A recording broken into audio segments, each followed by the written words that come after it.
All right, look like we went here.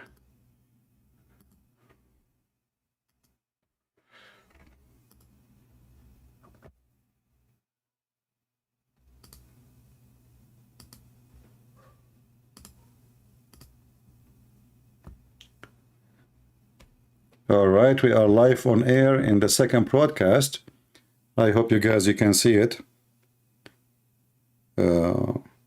Supposedly I will go live after 5 minutes, but by mistake we clicked go live. So we are live again before we intended to be so. Let us see.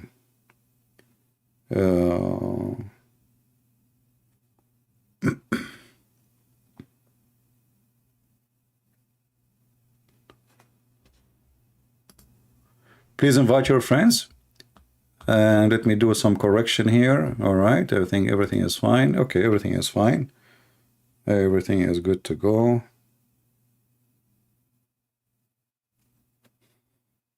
Please don't forget to download the previous video and share it in everywhere in Zakir Naik page and all the Muslim pages, and you will see why Islam is laughable and why Islam cannot be from God. You know, those people, they can only fool the ignorant who do not know anything about this religion. But for us, Islam is very laughable, is a joke.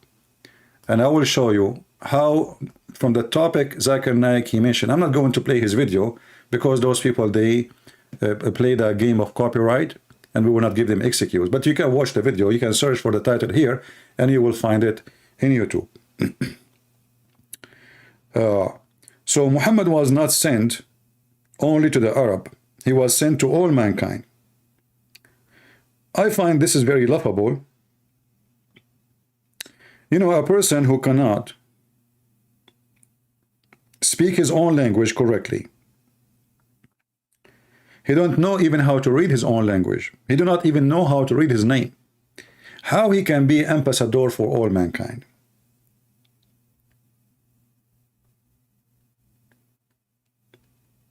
You might say to me, well, this is a very, like your logic is not correct. What, you do not need to speak, you know, there's no ambassador in the world. He speaks the language of the nation he's going to. Well, how is going to communicate with them? Have you ever heard of somebody, he was sent to a nation? You have to find a common language.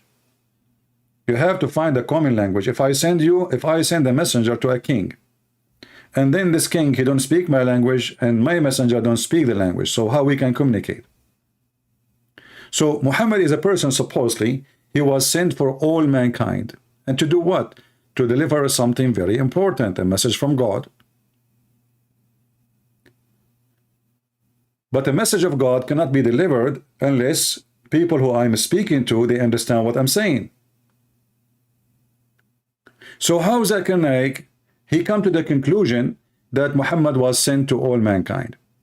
If we go in the Quran, we will find the following, that Zakir Naik is exposing a contradiction in the Quran, and yes, he said that Muhammad was sent a messenger to all mankind, but the Quran says the opposite. The Quran says we never sent any messenger. This is the Quran, not me. We never send a messenger save with the language of his folk.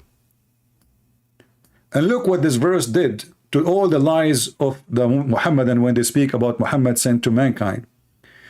The verse here contains two things against their claim. And I find it very funny that we have the Quran going against their claim. This is not our logic. You see, I'm not using my logic to prove the Quran wrong. I'm using the Quran logic. So the Quran says Allah, he never sent a messenger unless he speak the language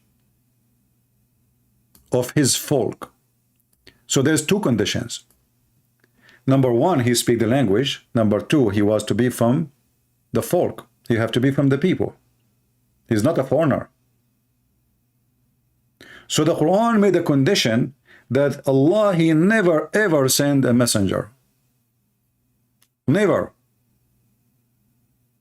As you see, we never sent. And this is a verse revealed after Muhammad was sent. Remember, Muhammad already is a messenger, not before. And this is a message was delivered to Muhammad. So if Muhammad was sent for all mankind, how the Quran says that Allah will never send a messenger except speaking the tongue of the people, and he is from the people? Is Zakir Naik an Arab? No. Do even he speak Arabic? No. Do people of his country know Arabic? No. How many Muslims they speak Arabic? The Muslim, they will say to you maybe 5–10%. So how Muhammad can be a messenger to those folk? And the Quran give us the reason. Allah, he do that in order for what? That he make, between two brackets, the message clear for them. So the Quran making it clear that if it's not in their language, they will not understand the message.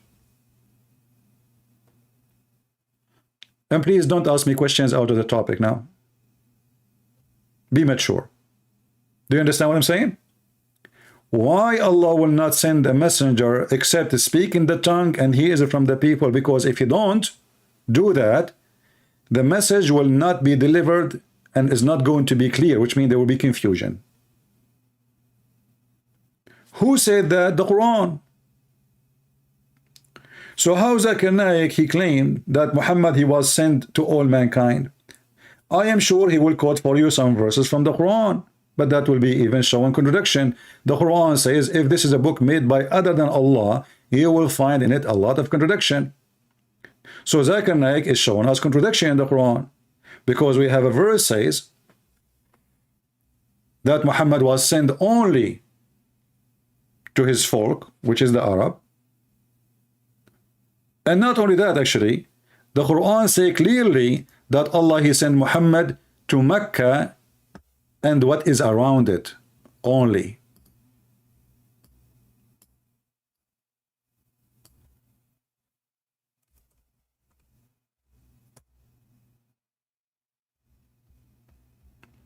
Chapter 6, verse number 92. It says, and this is a book which we have sent down, bringing blessing and confirming revelation. By the way, this is a false translation. In Arabic it says, مصدقا مصدق الذي بين يديه, مصدق الذي بين يديه. So he believe, or he he accept and he believe in what is between his hands. So Quran again confirmed that the revelation between our hands is accurate, and this will make the Muslims covered by shame when they lie and they say that Islam say the Bible is corrupted, when the Quran in front of us says he accept and he believe in what is between his hands from the revelation came before him. As you see, it says he's confirming, but in Arabic actually it says musaddiq, which means believe. This is why the Muslim, they call Abu Bakr as-Siddiq. What it does mean Siddiq? That means he believed. So here we see that Allah, he is saying, we send this book down, bringing blessing and confirming the revelation, which is the Bible, the Torah. And where? To warn about the mother of the cities, which is Mecca, and what is around it. Do you see it? That's it. Muhammad, not only he was sent to a specific group, Muhammad only sent to a specific location. It is Mecca and what is around it. And Mecca is a small, at that time, maybe it's like maybe 2,000 people.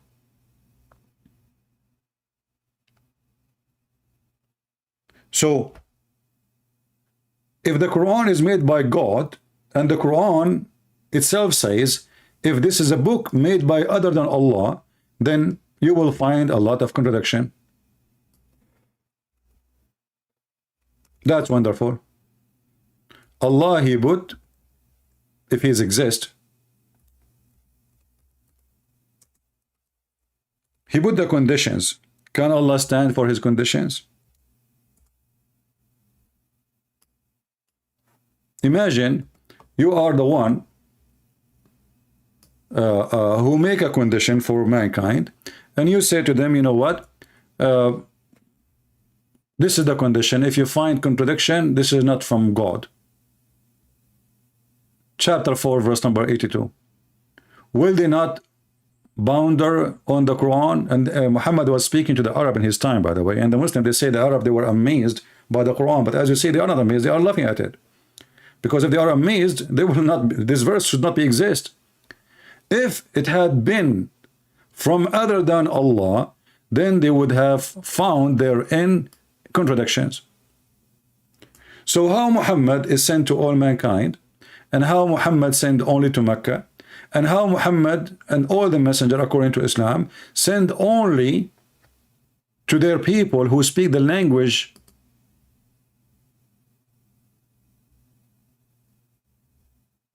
and the tongue, in order to make it clear for them. So the Quran confirms that if Allah, He send a messenger, don't speak the tongue, the message will never be clear. So how Zakir Naik, he is going against his Quran, saying that the Quran is clear for him? You know what I'm saying? If Zuzu, he claimed that he understands the Quran very well, that means the Quran told a lie.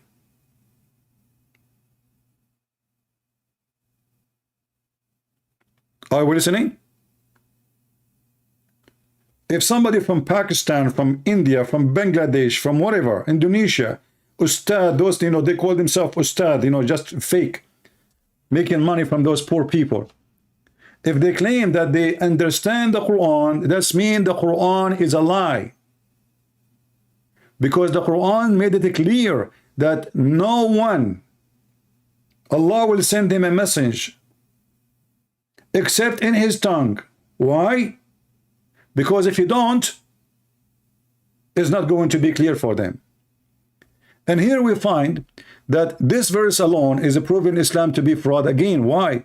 Because we find that the Quran, even in Arabic, is so confusing. Even to the Arab. You will find that every single verse in the Quran, the Muslim agree about not to agree what it does mean. So how the Arab who speak full language Arabic, they could not understand what the Quran is saying, and Zuzu from India or Pakistan or Bangladesh, he can understand the Quran very well. Isn't it? This is funny, and this is a clear contradiction of the Quran. Are you with me? I hope people who are trying to learn how to defeat Islam, we don't want you to debate Islam. I don't want people who debate. I want people to demolish. Islam is so easy to conquer. Islam is it's the most stupid cult ever. Islam will flourish like weed only if there is no farmer in the garden. You know what I mean, right? When there's no farmer, the weed grow all over. But doesn't mean the weed are healthy. Doesn't mean that the garden is living good. Weed will go everywhere. And Islam is just a stupid weed. And Islam only flourish between the stupid people. This is why the Muslim, they will see they are lining up to debate somebody have blue eyes.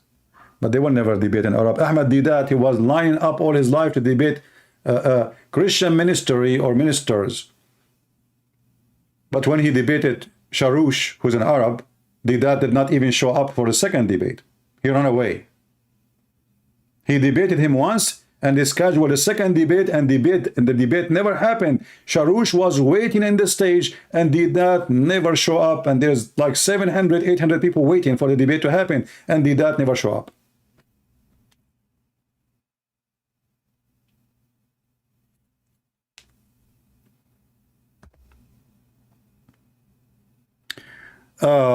I have a Muslim here saying,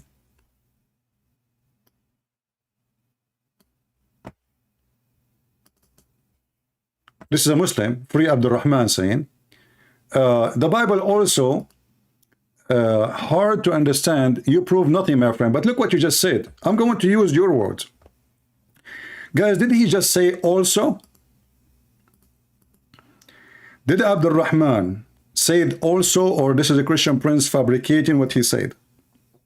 He said also, right? So he agreed the Quran, nobody can understand it. So the Quran is a lie. I will answer you about the second part about the Bible, but you just admitted that nobody understands the Quran. So how the Quran sent in Arabic in order to make it clear, and yet nobody understands the Quran, even in the Arabic language. The second you say also, that means you agree with me, thank you very much, you left Islam. Now let's go to the Bible. If you could not understand the Bible because you are not reading the Bible, you are reading the Quran. And you are using your logic, like we say, the Muslim, they will say, want to debate you about the Trinity. Like, what is the problem with Trinity? How God can be 1 and 3 in the same time? Like, he's God, you idiot. If God cannot be 1 and 3 in the same time, he cannot be God. God can be as he wish. This is why we call him God. Do you tell him what to do? Do you have a schedule for God, what you can do, what you cannot do? So you Muslims, you are a person who have a logic and you go against your logic. In one hand, you say that Allah is Almighty. In the other hand, you say Allah can't have a son. So how he is Allah Almighty, but he cannot? The second you say that he cannot, and not only do, even the Quran says so. How Allah can have a son without having a girlfriend, the Quran say? Well, my God, he can have a son without girlfriend. So if you could not understand the Bible because you are following an idiot, his name is Mohammed, you are not listening. But I'm so glad that you admit that the Quran is a joke. And then Allah have a failure. Look at this. Allah, he said, we have only 400 people, by the way. I don't know why you guys are not inviting. Thank you very much for not inviting, you know. Look like maybe you are asking me to take some few days off. I can. You know, I would love to. So I will give you a chance to invite your friends. Otherwise, we will finish the broadcast.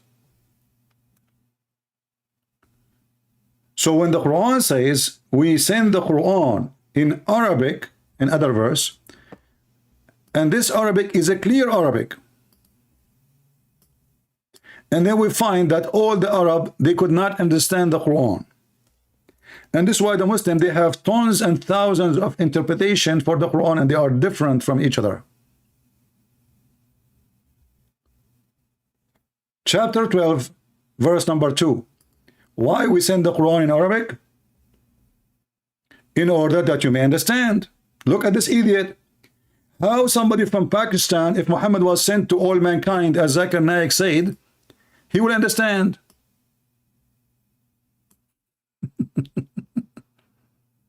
Are you with me? People, are you listening? Muhammad sent to all mankind. Okay. Why we send the Quran in Arabic? Allah said, not me. In order to understand. Okay, but they don't speak Arabic.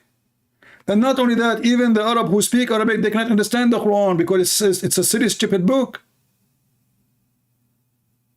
Harut and Marut, Allah sent them in the Babylon Tower to open a school of Harry Potter to teach magic to make divorce. I mean, is that a book even? The Mickey Mouse make more sense. So if we read here, the Quran saying in chapter 12, this is not Christian Prince, because the Muslim, they say to you, Christian Prince is lying to you. The Quran never said that. The Quran in front of you. And this is your Muslim website. Verily we have sent it down as Arabic. Okay, why we send it down in Arabic? In order you may understand. And I find it very funny. It says you may.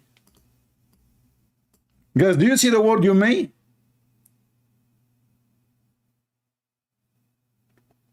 People, do you see the word you may?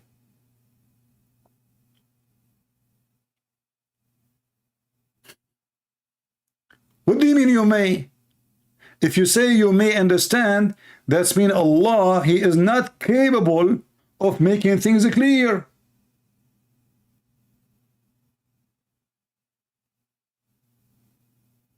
It's a good luck. If we ask the Muslims, who is the one who can, the best in Arabic in the world, they will say Allah.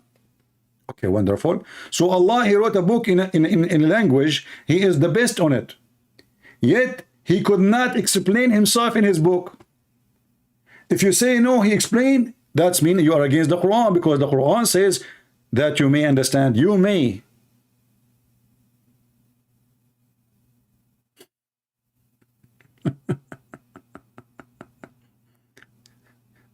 So look what happened now.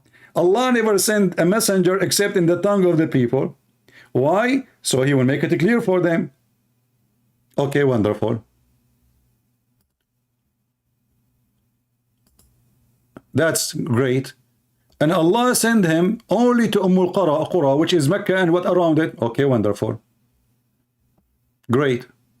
And Allah sent the book in Arabic so they can understand.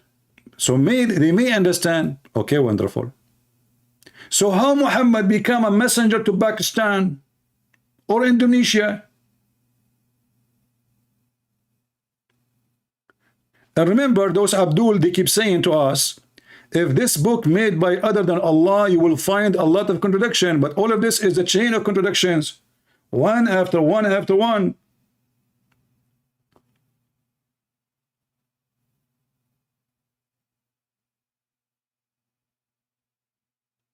Do we have any Muslim? He have the courage and the knowledge, so he can call me live on air. You see, I'm not like Zakir Naik. This guy he claimed that he is a scholar, he can debate, etc. But he's a joker.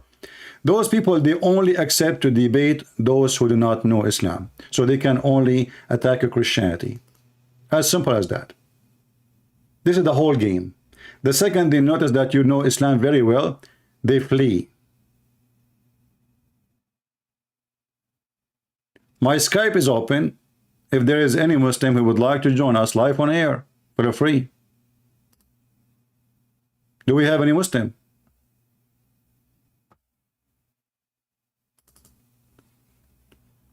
So when the Muhammadan, they say, ask Zakir Naik, Zakir Naik have time to answer about what? About, is it okay to have halal fun? But the second you ask serious question, they bring him people who do not know anything about Islam. They put him in the stage. They know the question in advance before even they put them in the stage. What about Zakir Naik? He accepts phone calls from everybody, and I will call him immediately. What do you think? He will dare to do it?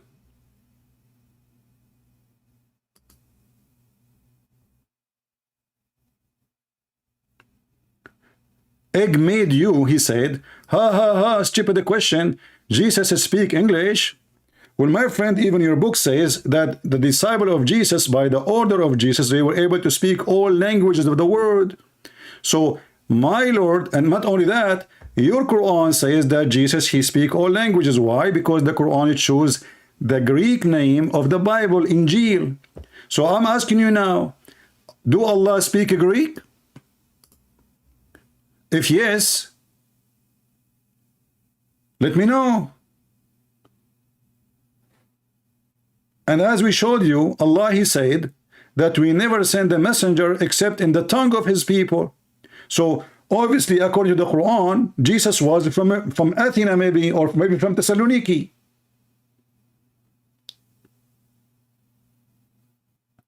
And maybe when Jesus, he met with Peter and the rest of the disciples, they were fishing for calamari. Or you know what? Maybe Jesus was from Sparta. So when you speak about speaking languages, you need to ask yourself how in the world that the Quran chooses the Latin and the Greek name of the Bible, Injil. If the followers of Jesus are Israeli, why the book of Jesus is in Greek according to the Quran?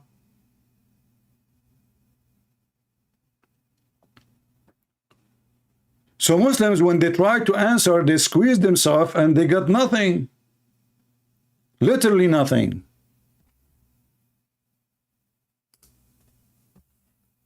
They don't have God. They don't have religion. They don't have a prophet. And the proof in front of you.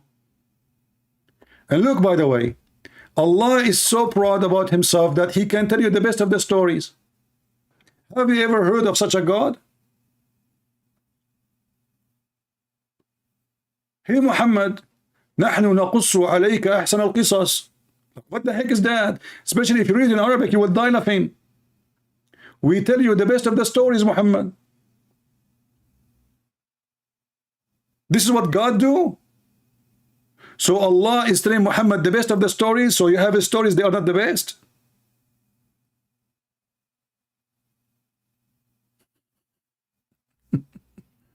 What stories?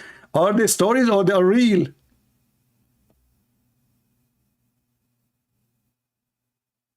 You know, when you say story, is that like you wrote a story? You fabricate a story, a fiction story? We are the best who tell stories. Okay, what the story? Oh, there's Gog and Magog, and there's Alexander the Great. He found where the sun set. Right?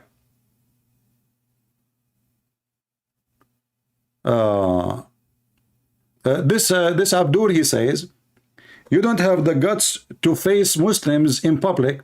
Well, if you cannot face me in the internet, what will happen to you if I come to you in public? You will have a diarrhea. If internet and you don't dare to call me, all of you.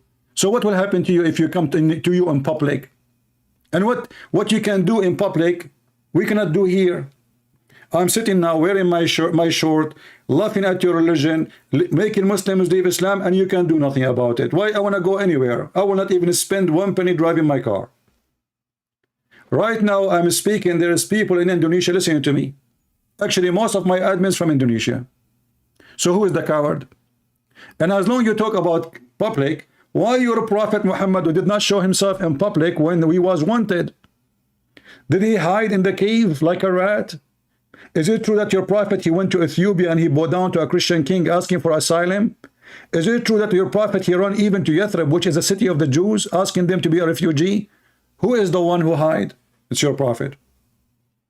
And as long as you are talking about the one who hide, the most unknown God is Allah. He never spoke to Muhammad, he never showed his face, he never even farted. Maybe Allah, he is using the internet too?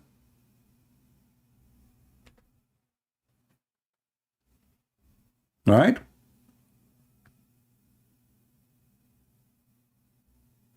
Free Abdurrahman, he says, in the Bible it says that if a brother, his wife, if a man, he died, the brother, he should marry his wife. What if I show you the same in your stupid religion? You see, the Muslims are potatoes. They practice what the Jew practice. They do not know what they have in their religion. Your prophet was copying the Jews. I challenge you to show me that in Islam, it's forbidden for a man to marry his wife or brother after he died. This is how stupid you are. Not only that, let me show you that in the Quran it says you can have sex with your daughter. Are you ready? Here we go. وَجَعَلْنَاهُ نَصَبًا وَصِيرًا. In the Bible it says the man, he marry his brother wife after he died so he can take care of the children, so they will not be orphans, so they can protect the family. This is not about sex, but here it's about sex. It says you can have sex with the mother and your daughter from her as long as she is not your wife. If you don't believe me, open the interpretation of Al-Qurtubi immediately, chapter 25, verse number 54. Can you say I'm lying? If you say so, call me right now and expose me in front of everybody. Is that fair, people? If this verse interpretation according to Muslims doesn't say that you can sleep with the mother and your daughter from that mother, I will apologize in front of everybody. Who dare to challenge me? Live on air. And now what the Muslims they do?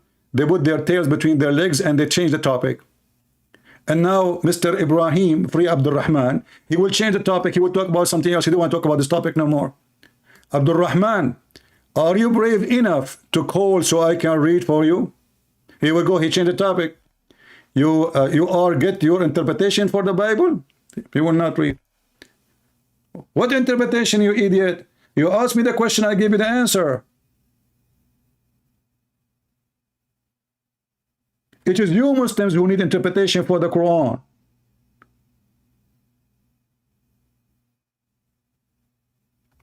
Who is a brave Muslim? He have the courage and the knowledge to call Mayday, Mayday. As you see, Zakir Naik is so brave. He claimed that he is celebrity and he is wearing expensive clothes. I wonder where the money is coming from, my friend. I mean, what do you do for a living? What it does? I never wear a suit. Honest to God, I never wear a suit. You know, last month I went to meet with a bunch of publishers, and I should wear professional clothes. You know, like you have to. You are the author. You know, I could not. I will never wear a suit. So why a Muslim sheikh wearing a suit, wearing a tie? He is wearing the clothes of the kuffar. And his prophet, he says, the one who dressed like them, talk like them, eat like them, he is one of them.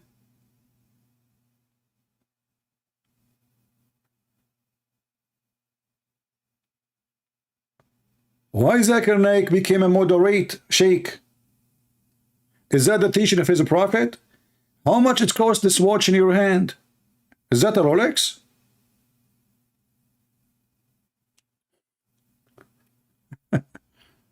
Forgiving is insulting me, calling me bastard. My friend, what if I show you that your prophet, he was born 4 years after his father's death? Let us talk about bastard. As long as you are trying to insult me, I will not insult you, you know, because you never know. Your mother, she might convert to Christianity and she become my wife.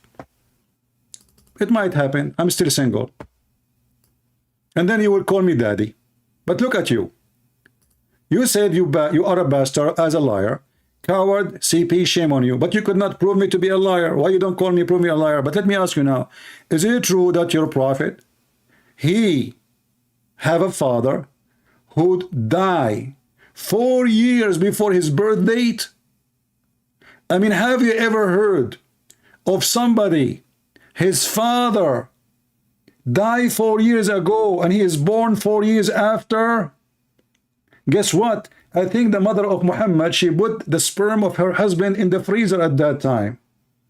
Yes, yes, brother, there was a freezer at that time. And especially Muhammad, he used to live in Alaska.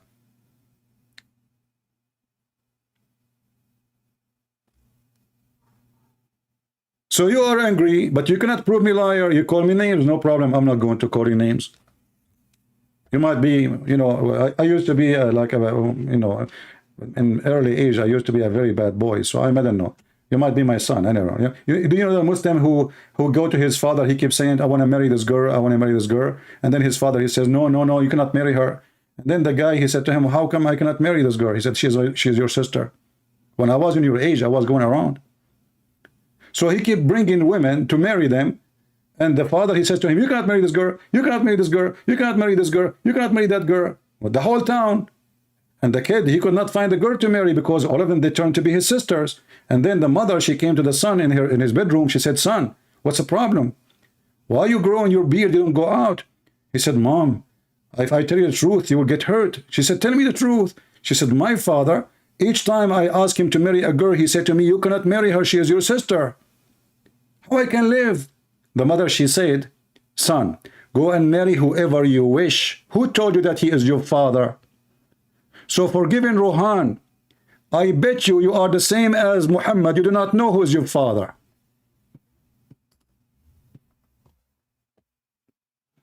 The only way to know is to ask your mom. Do we have any brave Muslim who is not here to come in to insult and call names? Remember carefully, you try to insult my mother, I will whip the floor with your face.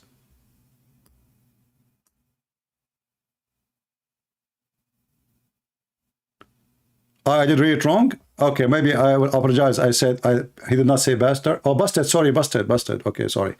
Okay. I got it wrong. You are right. I wasn't looking. Yeah, the chat was, I took the screenshot, I put it there, I wasn't looking. Yeah, busted, okay. I apologize. But I mean, how you can get me busted? You call me and bust me. I mean, those people, they call me liar, they got me busted, but they don't dare to call me.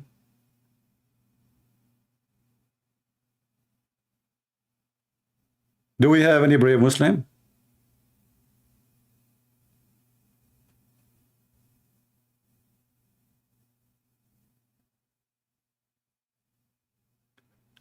You know, I see somebody, is trying to answer a Muslim about 1 + 1 + 1. Who is the word in the word who told you that the Christian believe in 1 + 1 + 1 + 1? Where do you get this from?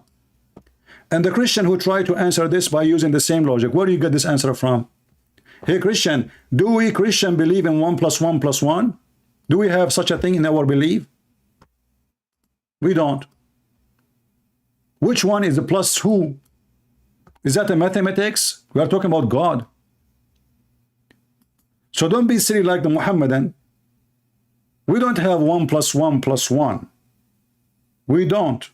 We don't have 1 × 1 × 1. We don't. You as a human being, you have a flesh, you have a soul, so we have a soul. Are you 1 + 1? Are you 2? Isn't it your soul is you, and your body is you, and your mind is you? So which one is +1 + 1? So when somebody, he is a Christian, he tried to answer, he's using the stupid logic of the Muslims, he got in the trap. For we don't believe in such a thing. This is the logic of those who have broken brain. If a human being, he is multi-person, not one person. He is multi-person, every single human being. When according to the Quran, Allah created Adam, what he did? He created mud. So now we have mud. We have a person of mud. And then he breathed into him. What happened to the mud? Now this mud became a living being. Why? Because he have a soul. So now what we have? We have the mud and we have the soul, but still one person. If a human being can be 2 and 1 in the same time, how about God? If it's possible for a human being, is it impossible for God?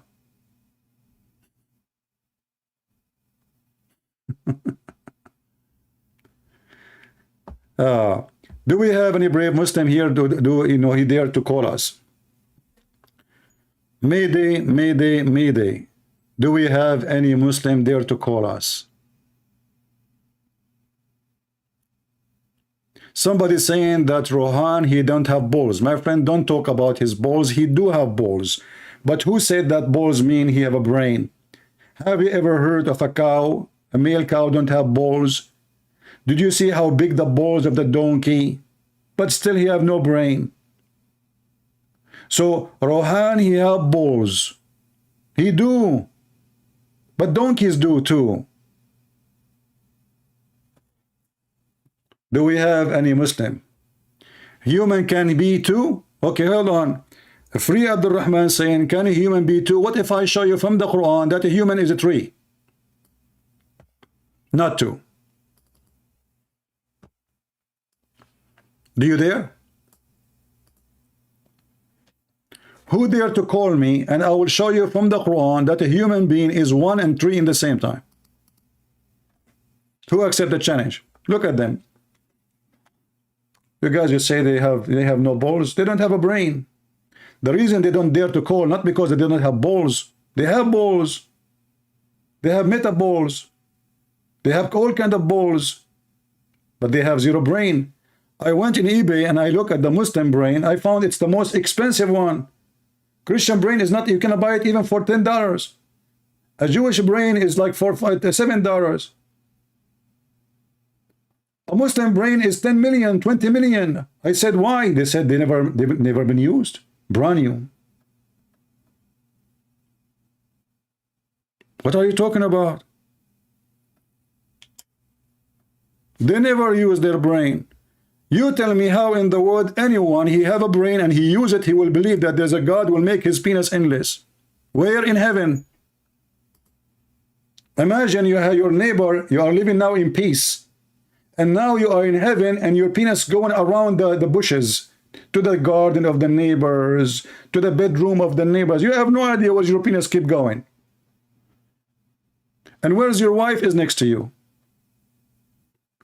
And the wife, she say, honey, when are you going to have sex? He said, I don't know. I don't know where's my penis now. Can you order him to make a U-turn? So if those people have a brain, they will not believe in this religion, if we can call it a religion.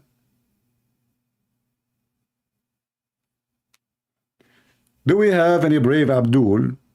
Look at this guy, he is putting a finger. The only religion who give finger to their God is the Muslims.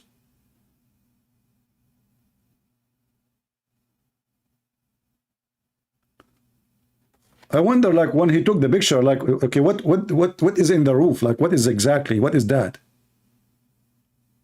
Silly, stupid religion, copy paste, they don't know what they are doing.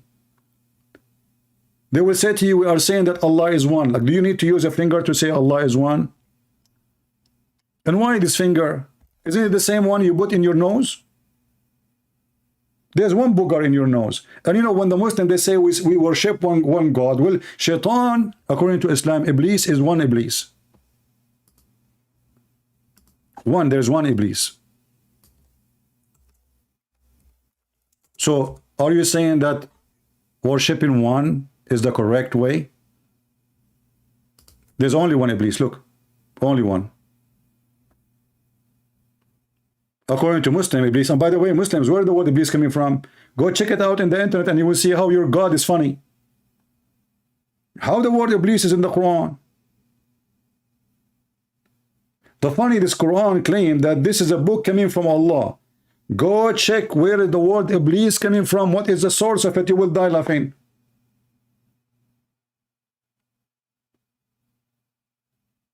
And then, if there is one person you worship, if you worship one person, that means you are a monotheist. Here we go, Iblis.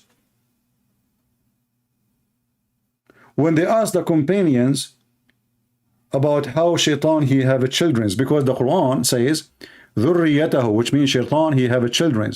So they ask Ibn Abbas and they ask other scholars, and the cousin of Muhammad, you know, they said how Iblis he have children? Do we have a wife? I mean, this Quran is really silly. Suppose there's only a Shaitan, one Iblis. This is what the Quran is saying. Allah, he kicked only one person from the jinn. His name is Iblis. Only one. He sent him down to earth. So how this guy Iblis, he got the children's? The Muslim, they come with a solution. They say Allah, he created for Iblis a penis in his right thigh and a vagina in the left thigh.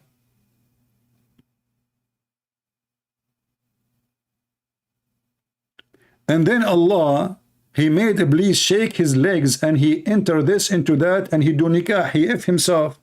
And then at the end of every day, he lay down 70 eggs.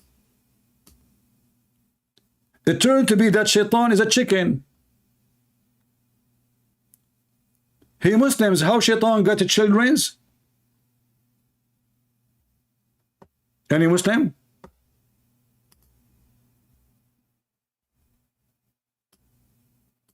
Who want to explain to us how Shaitan got children's? If you try to answer it, in 2 seconds you will see how laughable this religion is. You open the interpretation, you will find that Shaitan, he have a penis and he have a vagina and he F himself. By the way, that means Shaitan is God, according to Muslims, because he is self-sufficient. He do not need a female. He is better than Allah. Allah in the Quran says, how Allah can have a son if you don't have a girlfriend? So Allah is saying that he cannot have a son unless he have a girlfriend. Look at Shaitan. Shaitan, he do not need a girlfriend. He F himself. Allah, he cannot do that. I feel sorry for Allah. Chapter 6, verse 101. I like it, by the way. 101. Look at this. Even the number is perfect. The originator of the heaven and the earth, how can he have a child when he don't have a consort, a girlfriend? Look at this. You see, the Muslim, they say, if this is a book made by other than Allah, according to the Quran, you will find contradiction. But this is the contradiction. How Mary, who her God made her have a son, yet she don't have a boyfriend?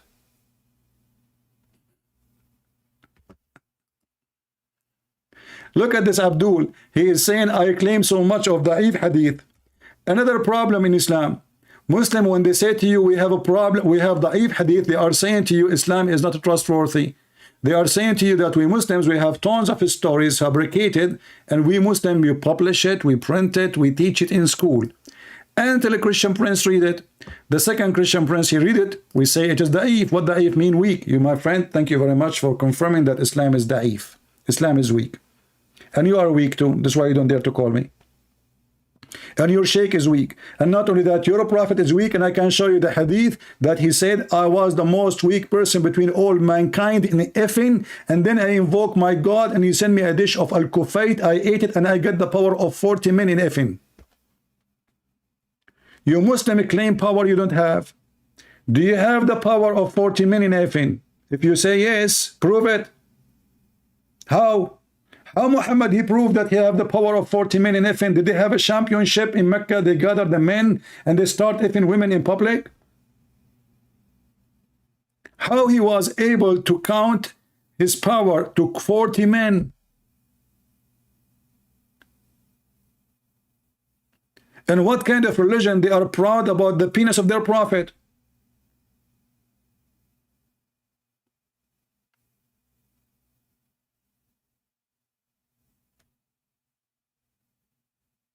Do you see why we see Islam laughable and Islam is a stupid religion?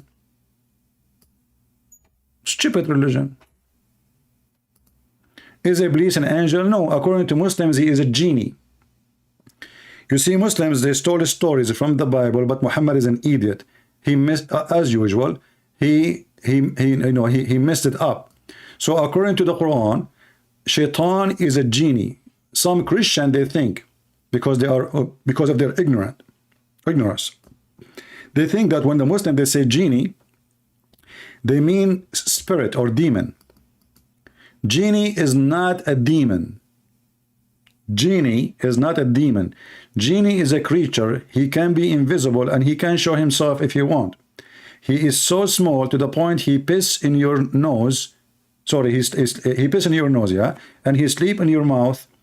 Sometimes sleep in your nose, sleep in your ears, piss in your ears. Depends on the story of Muhammad. Actually, here we have in the intro, if you watch it, you will see that Shaitan, he sleep in your nose and he piss in your ears.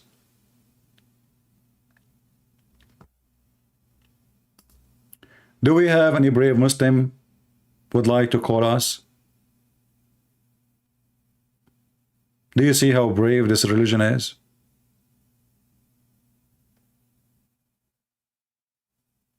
And when one of them, he tried to refute me, he says, Christian Prince, it doesn't say that, CP. First of all, this hadith reported by Shish Kebab. Shish Kebab, he said to Hummus. Hummus, he said to Kaka. Kaka, he said to Dudu. Dudu said to Umar. Abdullah ibn Umar, everybody knows that he is a barbecue liar.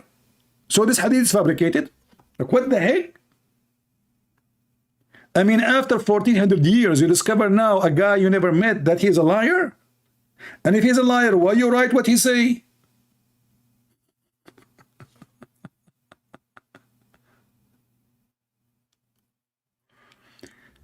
Why you do only activate the comment for subscribers so you can subscribe? You don't like it, leave. Here we go. Let me block you. Take care.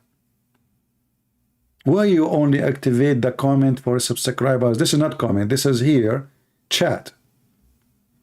Nobody is forcing you. Don't get married, okay? Your wife, she will leave you second day. I mean, what a question. Christian Prince, why you activate only subscribers in the chat? So what you will lose? Does it cost you money? Unsubscribe after you finish chatting. Lord have mercy. Here we go, I blocked you. So now you will not suffer. And don't forget to unsubscribe, please. I don't want such a follower. Where is the source of endless penis? My friend, I have to track the penis now. Are you serious? Go watch the video of the guy from where?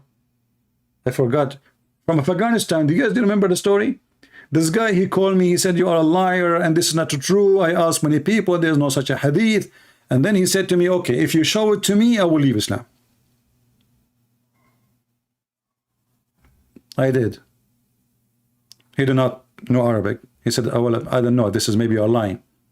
So he took the reference. He came back and he denounced Islam.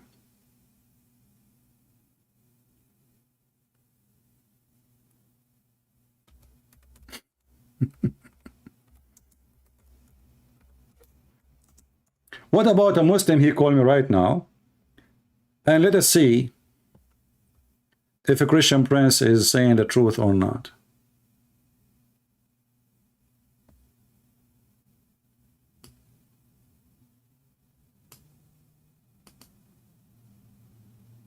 Anyone?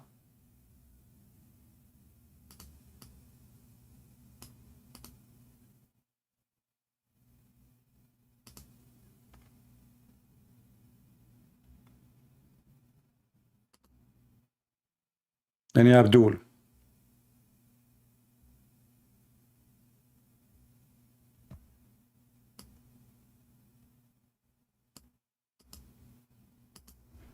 And you know, the funny is that when you show the Muslim the reference, they say this is fabricated story. Okay, if it's fabricated, who fabricated the story? That's mean you are a Muslim who fabricated stories.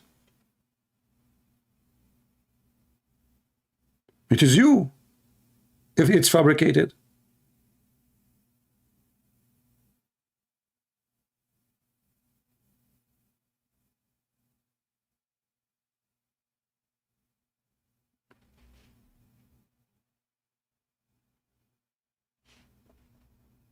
Do we have any Muhammadan?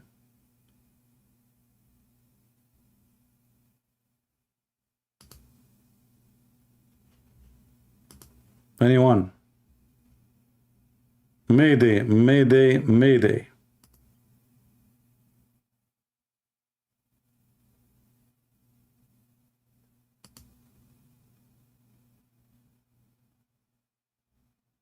Hmm?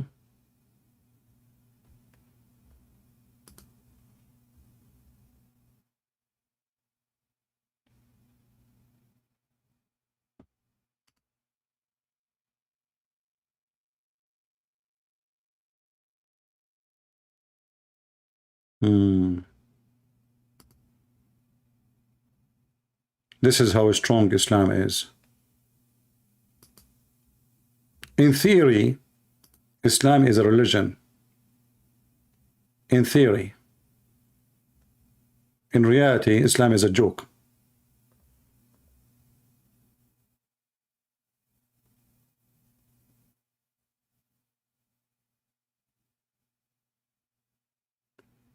Was the Qurayshi calling Muhammad like a date palm tree? Yeah, because they do not know who is his father. That's why they call him like this. Palm tree, you know, they grow by themselves. You do not know who is the father of his tree. Suddenly, a palm tree is growing, you know. You do not know the seed is coming from where. This is what it's mean that he was like a palm tree.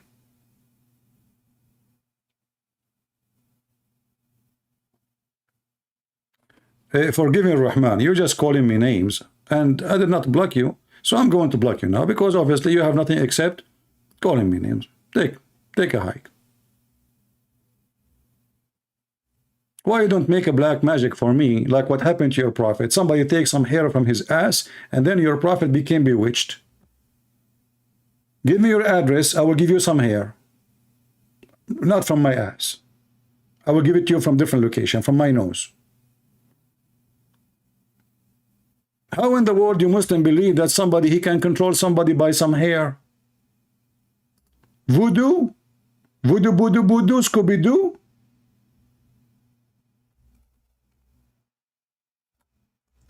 Why you Muslim don't control all those presidents around the world? Make them convert to Islam. Just take some hair from the barber shop. Go and find where this guy Biden, he take, you know, he cut his hair. Do magic, like, you know, shish kebab, hummus, shiku shuku, kuku kuku, and then that's the guy, he will say, become a Muslim second day. And not only that, you can control him to hit the bomb for nukes, and he attacked the Christians. Use your skills. Have you ever heard of a religion that the God of this religion, he sent 2 angels to open Harry Potter black magic school?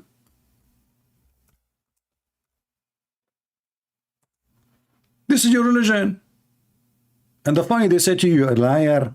There's nowhere it says that, liar. It's in the Quran. It's da'if. The Quran is da'if. The story is fabricated. The Quran is fabricated. And all of us, we knew that those names are Armenian names. If you go and search, you will find that Harut and Marut, they are names exist in the Armenian legions. So Muhammad's stupidity went all the way to Armenia.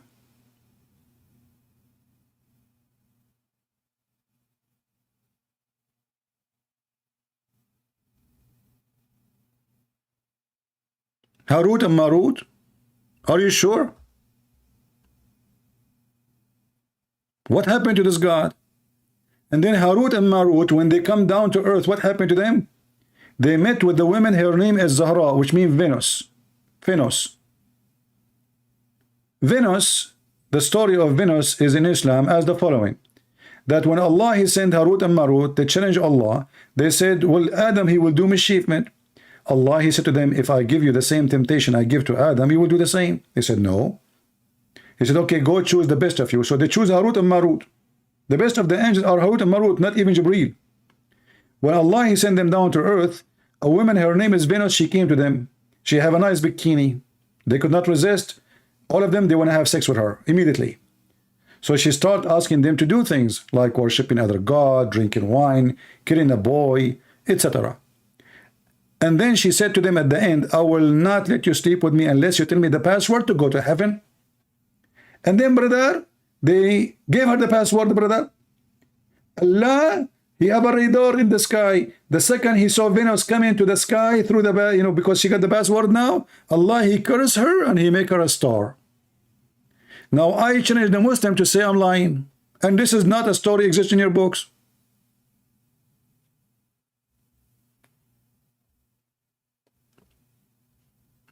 Mubahala in Islam, somebody is asking what Mubahala in Islam. Mubahala is cursing party. Two idiot, because Muhammad, he could not refute the Christians. So they came first date for him. They said, let us debate. Muhammad did not respond. Man, we came all the way from Ethiopia. Let us debate. Those are monks. He did not respond. Look, Muhammad, we came all the way here to talk to you. He could not, because he is not a no match. So then what he said, let us invoke curse on the one is lying. Invite your children, I invite my children. Invite your wives, I invite my wives. And let us ask Allah to curse the one is lying. Have you ever heard of a debate like this? Because you have no answer. Cursing party. Until now, we did not have one single Muslim there to call us. As you see, Zakir Naik, he keep looking. He says, just one. Please, one. What Muslim call him? Do you see even Zakir Naik? He's putting his finger like one. Please. Can we get one Muslim? Just one, man, for the sake of the shin of Allah. Have you ever heard of a God? The Muslim, they say Allah is not a man.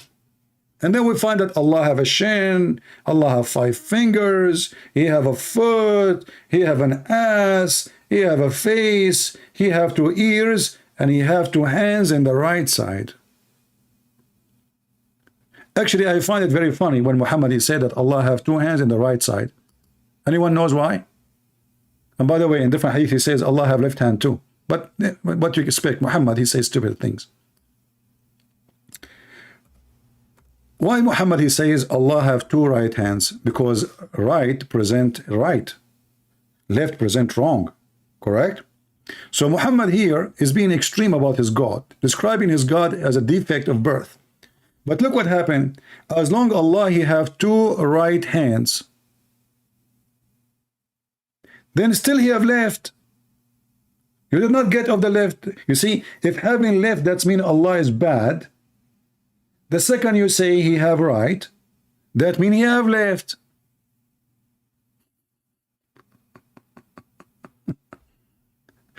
Guys, are you following with me?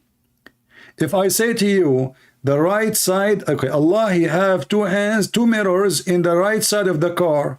Okay, that's mean there is a right side and there's a left side. So what we did nothing, still Allah have a left side of him. So if the right side is the one present that Allah is good, and Allah should not have left, but Allah have left, because you just said the right, both his hands are right. And Would be funny if I walk with Allah, like, you know, like we going down the street, me and him, like eating some, you know, potato chips, and I spank Allah from the left side. I will walk in the left side. You cannot hit back. He don't have his hands both in the right side. God who have hands in the right side. Why? What happened?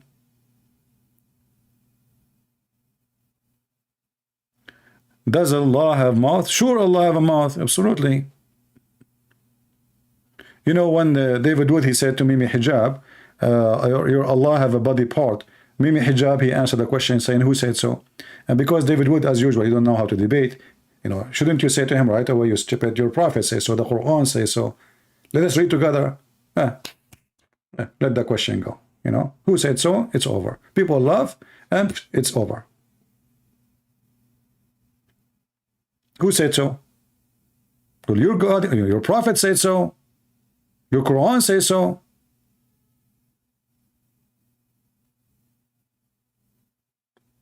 Do we have any brave Muslim? Look, I see some text in the other side. Don't use bad language, my friend. Don't force me to block you.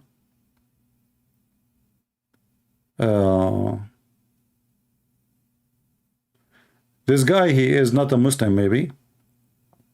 He's an atheist. Yeah, he's saying Bible and Quran both are based on incest. Who did children of Adam and Eve marry? I mean, look who is talking about incest. An atheist. A person who believed that he is a monkey, an animal.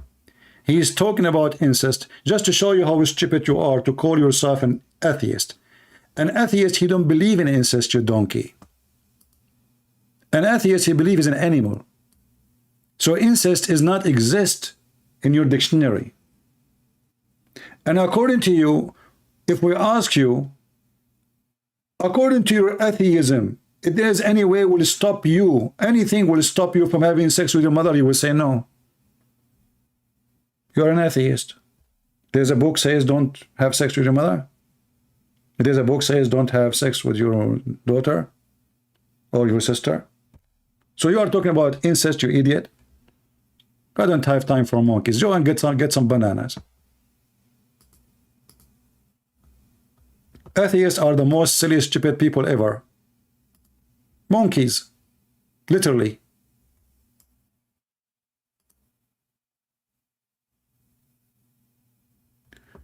You ask for a caller, I'm happy to talk. Okay, let's see if this guy, only Muslim, please. If you are a Muslim, you can. If you're not a Muslim, then let us see.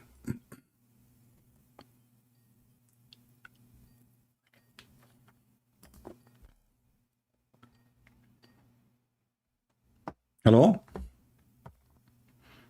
You're still live, I presume, right? Yes, we are live. Are you a Muslim, my friend? Well, I don't really have an answer for that, to be honest. I was raised one. Okay, so you are a Muslim, but you don't know if you are a Muslim. So what I was saying, you are a Muslim or not? I'm not sure. Okay, so What I'm sure of is yeah. when you were talking about the devil urinating in people's noses and mouths and ears, and that stuff used to scare me so much as a child. And to be honest, I was listening to you for years now, All and right. I just had the courage to talk to you today, to be honest. All right. So does that mean you are confused about Islam because you are listening to me? I'm not confused. I think it's a cult. I Okay, honestly so do. but let me change the question. Like, did you come to the conclusion Islam is a cult because you listened to me for years?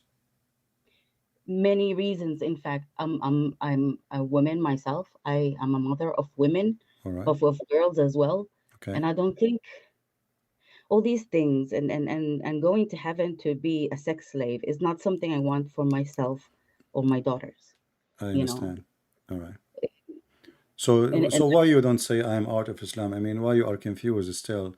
I mean, if you don't want to be a sex slave as no, I don't. as a female, then just denounce Muhammad and say, okay, Muhammad obviously he is a devilish person. He is satanic. I've denounced Mohammed long time ago. Oh, okay. That's good. And yes, Then but you should not say, I'm not sure. You know, when I ask you, you should say, okay, I'm not a Muslim no more. I left. yeah, All right. but I wanted to ask you about this, the right hands, because you were discussing the two right hands of God, Hmm.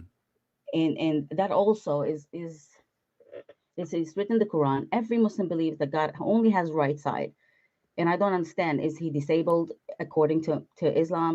You see, I like for me, I can take it in different measure. I say, okay, you know what? The right side present the right direction. You know, always the word right present right. Left Hmm. present in the manner of religion. The word right present the right path, the right belief, the right way. You know, and the left is the wrong one. So I can take it this way, no problem. But this is God. You see, But that's not how they say it. They literally say his right hand and his fingers in his right hand and his leg that he puts in hell, and it's just so. And the way they speak about an Almighty that I'm supposed to love, the Quran is actually okay. I have this fear of not calling it the Book of God, but at the same time, when I read it, I'm thinking it's demeaning God so much. yeah, well, you know, this is not a book of God for many reasons, not because right and left. I mean, the whole Quran is wrong. The whole Yes, story is wrong. I mean, from the beginning, from the first page to the last page. I change the Muslims. You call me and tell me any chapter you want, and I will find you tons of mistakes in any chapter you choose. for me, the most aggressive thing is the hate of everybody and the hate of the women who are already Muslims. Yeah, There's so like when much Muhammad hate. he said that a woman she advanced in the image of shaitan, and she live in the image of shaitan. Why? What she did? A woman she walked by in the front of his house, and Muhammad got horny. He went to his wife. He had sex with her. He forced her into sex, even though she is working. She was tanning leather. So imagine a woman. She is sweating. She is boiling water, putting leather, and now he want to have sex. And even Muhammad he says that the angels will curse the women if her husband he asked her to come to bed and she refused, even if he asked her to do it in the top of a saddle of a camel. So this man is very sexual, you know, and he abused women, and because what he cared for is the men who want to fight for him. Women, they are followers, they are not leaders at that No, time at least. So all what he cared for, how he can make the men like what he says. So now I will give you the power over women. You can beat them. You can, you know, you can have many of them. You can insult them. You can torture them. And the Muslim, they lie. They say, the Prophet says, beat them lightly. But we, no. but I, we, w- I witnessed women in our culture being beaten, and it is not likely. It is not likely. I know a person that lost her eyes through a beating, both her eyes. yeah, actually we have a story from the Sahih Hadith that a woman she came to Aisha and her clothing was green and her skin was greener than her clothing from beating. In the Oh time my of God. Muhammad, what Muhammad did, he took the side of the man and he never even questioned the man. Why even you beat her severely like this? He took his side and actually he gave him a verse says, "Your women are you are in charge of women, so beat them, you know, like admonish them, jail them in their rooms and beat them." And Yes. the story in front of us in Sahih Bukhari, Hadith number 42, book number Hmm. 77. So the story clearly, Aisha, she said that the woman she was, a lady she came to wearing a green veil, and she complained to her, to Aisha, and she showed her a beating. She showed her skin caused by beating. And it was saying here, she saw her a spot, green spot in her skin. It was a habit. Look how the Muslim explain how the women support each other, supposedly. It was the Hmm. habit of ladies to support each other. This is not because the man is bad. No, no, no. But this is because ladies support each other. So when Allah Messenger came, Aisha, she said, I have not seen any women suffering as much as I believe in women. Can Muslim they say that Aisha she is a liar? No, According to this, the most suffering women is Muslim women. And she continues saying, look, her skin is greener than her clothes. And then you read the rest of the story, you will see Muhammad taking the side of the man against the women. always. the thing is that that was a turning point for me. Is also Aisha is guilty in that sense. The rape of Zainab, of the rabbi's daughter. Um, that was a horrific story for me, and they tell it as if it's an accomplishment. You just killed her father and brother and husband, Yeah, you're talking presumably. about Safiya. Sophia, yes. Yeah, And I didn't see any of his wife come to defend her or yeah. any of the men. And then this Well, you know, happened he in, killed all her tribes, and then she became his sex slave. So what she can do with no one. And I mean, those women, at the end of the day, they knew that this guy is a beast. You know, anyone who go against him, he will end dead. Who, you know, who there? that was literally the turning point for me. And these kind of stories that like the one you were telling, when they go to heaven, an endless organ, Yeah. who needs that? It makes no sense in a human mind. Who needs that? Why would you want to look like that? Why would I want to go to heaven where I don't see my husband for 70 plus years, and when he comes back to me, I'm only there for that reason, and then again 70 plus years? What do I do there? What do I exactly do No, there? not What's my 70 actually. You will stay when a husband he sleep with his wife, you will stay for a couple of thousand of years until your return come back again. Because you see, when the Muslim they speak about 72 women, 72 women, each one of them have 72 maid, and each maid she have 70, etc. So like, you know, so the number increase like, you know, like double and double and double and double and 70 times. So you will end with thousands of women and the man. And then if you calculate, even the Muhammad he says that the man in heaven, his orgasm will take 70 years, just the orgasm alone. That would kill him. That's physiologically. Let us not, you know, who care about killing him, but I mean, but you notice here how much sexuality is Yes. very focused in this religion because it is a sex cult, you know. This is for me. This is why I called you, because I needed confirmation that I'm not, like, in my head. I'm an educated woman. I'm in my head. I'm thinking this does not make sense, and I don't want to go to that heaven. But I want a heaven to go to because I grew up believing So it. what do I you do think love about God. Christianity? As long, you know, like now you agree with me that Muhammad is a fraud. What do you think about Jesus then? I don't. I've never heard a bad story about him. He's never sexualized a woman like that. And Actually, he believed. Jesus not only, you know, Jesus he was out of his time because we are talking about 2,000 years ago, you know, how Absolutely, always yeah. women is looked down at, you know, in every society, especially in the Middle East.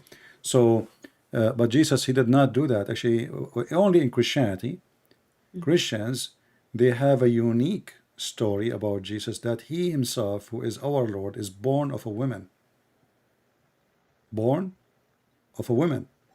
So how Yeah. much honor a woman she can have in anywhere, you know, you will not see any Christian can dare to like disrespect Mary, but Mary is a woman. At the end of the day, she is a woman. She is not God. She is a woman. So if God Himself He chose to be born of a woman, then what's wrong with the women? And Jesus Himself, when He spoke about the women, He forbid the Christians, the one who listen to Him, that if you want to marry, you marry only one woman. Why you want to That's have right. two and three and four? And divorce became very hard because divorce became a joke for many. And like now, people they get divorced in 2 seconds. I mean, in Islam is the same. Islam actually was advanced in divorce before any other cult and any other you know religion, pagan religion, because Islam make divorce just one statement, one word. You know, the guy he said, "You're divorced. That's it. You're done." Yeah, And that's ruined a lot of families. yeah. I've seen it So happen. Jesus, he made that you know very hard. Divorce is very hard, and if you do little research and you know about it, you will see how difficult for Christians to get divorce if they are following the Bible. If they are not, divorce is so easy. And second, you are not following. That's mean you can do anything you want.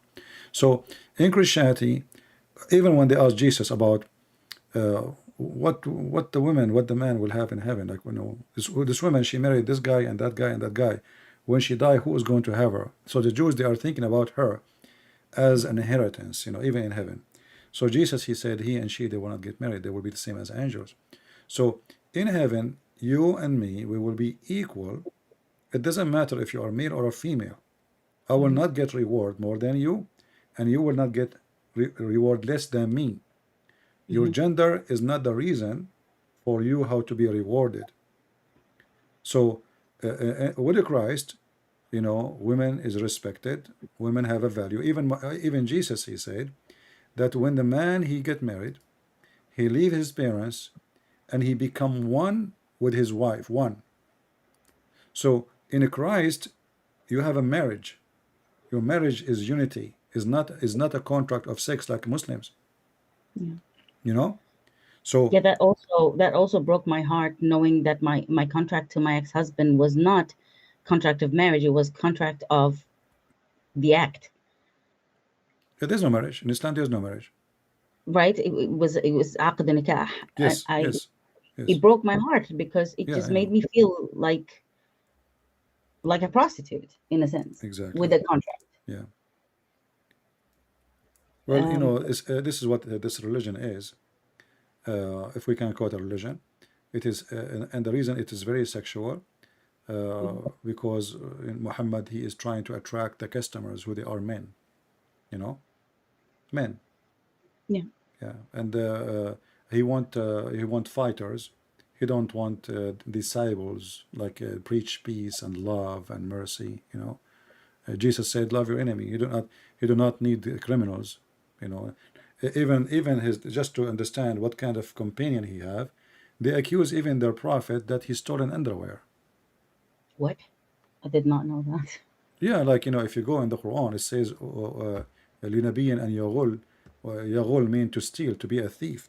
So That's right. imagine, uh, uh, uh, you know, like, imagine you have the highest person in the world as ethic, you know, ethics. Supposed the Muslim, they say that, right? They say that Muhammad is the most noble man in the world. Yes. Yeah, but then we found that the Muslims accusing their prophet that he stole an underwear, and this underwear is stolen. They themselves, they stole it. They attack people. They took their stuff, their furniture, their clothing, their animals, and now they are fighting over the theft. So if you go in the Quran in chapter 3 verse number 161, it Mhm. says, it is not for any prophet to embezzle. Whoso embezzles will bring what he embezzles with him in the day of resurrection. That So, was over an underwear. huh? This verse, was it over an underwear? Yeah, the Muslim, they say over a piece of a velvet, red velvet, I see. but it's an, you know, I mean, it's a piece of clothes, whatever it is, you know, underwear, socks, panty, I don't know, you know, but it's this clothes, you know. But here you ask yourself, imagine John or Peter accusing Jesus that he stole socks. No, no, that never happened. I've never heard. No. You know, that would be Wow. hilarious, isn't it? But this is telling us the quality. You know what's more hilarious is that the Almighty would talk about that in a Quran that we're supposed to be reciting to the end of days. Why would He even interfere in such Nah, not only this, little? look how silly this verse. They are accusing him that he took the panty. Shouldn't Allah he say who took it? Right. You know, Absolutely, yes. like if you watch Detective, what's his name? This guy, funny guy, the short guy, the Columbus. Like when he's leaving from the door, he say one more thing. You know. So where is Allah here? The Columbus. I mean, come on. They accuse the Prophet that he stole the underwear. Allah is all knowing. This is what the Muslims they say. He know the unseen. Why That's right. Allah did not tell who took the panty? Actually, this verse confirmed that the one who took it is Muhammad, Wow. because he could But not tell us his God. Supposedly the one who's talking is Allah, not Muhammad. So if Muslim they say, well, Muhammad do not know who took it, he's a human, but the one is talking here is Allah. Shouldn't Allah says, okay, you know what, you accuse my prophet falsely? Go to the drawer of this guy to his bedroom, or let this guy take off his pant and you will see the clothes there.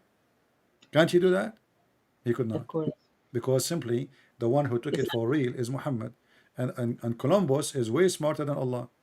This verse confirm that Muhammad is the thief, not the opposite, and but confirm this is other thing, the quality of the companion. Because what kind of companion? I mean, aren't you ashamed to accuse your prophet that he stole it? What yeah. kind of gang he have? You know, like you watch those movies like a bunch of a drunken pirate, you know, the Pirate of the Caribbean. They have no dignity, they have no ethic. They are pirate. And this is telling us that Muhammad and his companion, they have no dignity and they are just a bunch of pirates. And not only that, actually the Muslims, they agree that Muhammad was a pirate. If you go search on the internet, you will see how they call it Ghazwa. How many Yes, times that's Muhammad he did Ghazwa? You will see how uh, many. Ghazwa, what they do? They attack the caravan of people in the street and they steal their clothes, their stuff, their animals, their money. that's right. Yeah. However, Muslims, admire the Sahaba, the companions, sometimes more than the Prophet himself. Like the way they speak about Omar, for example, much more. Yeah, Um, you know, Omar he killed Fatima and he caused her to have this courage, you know, and yet they still worship Omar, the Sunni. more than Muhammad. Yes, Yeah, yeah. But let me ask you, you know, as long you agree with me that Islam is really false, and you yes. agree that Jesus, there's nothing negative about him, what do you think about Jesus as Lord, as Savior for you? If there's a questions for you, I can help you with. For me, I don't know what can give me a heaven that I'm pleased with. What, because I've been calling God Allah the whole time, and for me, Allah honestly it means Al Ilah. But I've been Hmm. listening to you as well saying that no, it is the moon God. And I've known, for example, my grandmother was Christian, my grandmother was Catholic, right? Hmm. And I heard her say Allah Hmm. as to talk about God. Yeah. So I'm like, okay, what am I going to call God now? And Yeah. Let me explain to you. You see, your grandmother, she is, I can tell you speak Arabic, correct? yes, I do. All right. So your grandmother, she's an Arab. They live between the Arab and they are using the same word the Arab using, but Allah is not our God. We cannot find the word Allah in the Bible anywhere. You can find the word Ilah, the one you mentioned, but Ilah, let me put it in the screen just to show you, so we can Okay. understand the language together. If we go, I will make a white screen here. Let's see. All right. I don't know if you can see my screen now. You can look.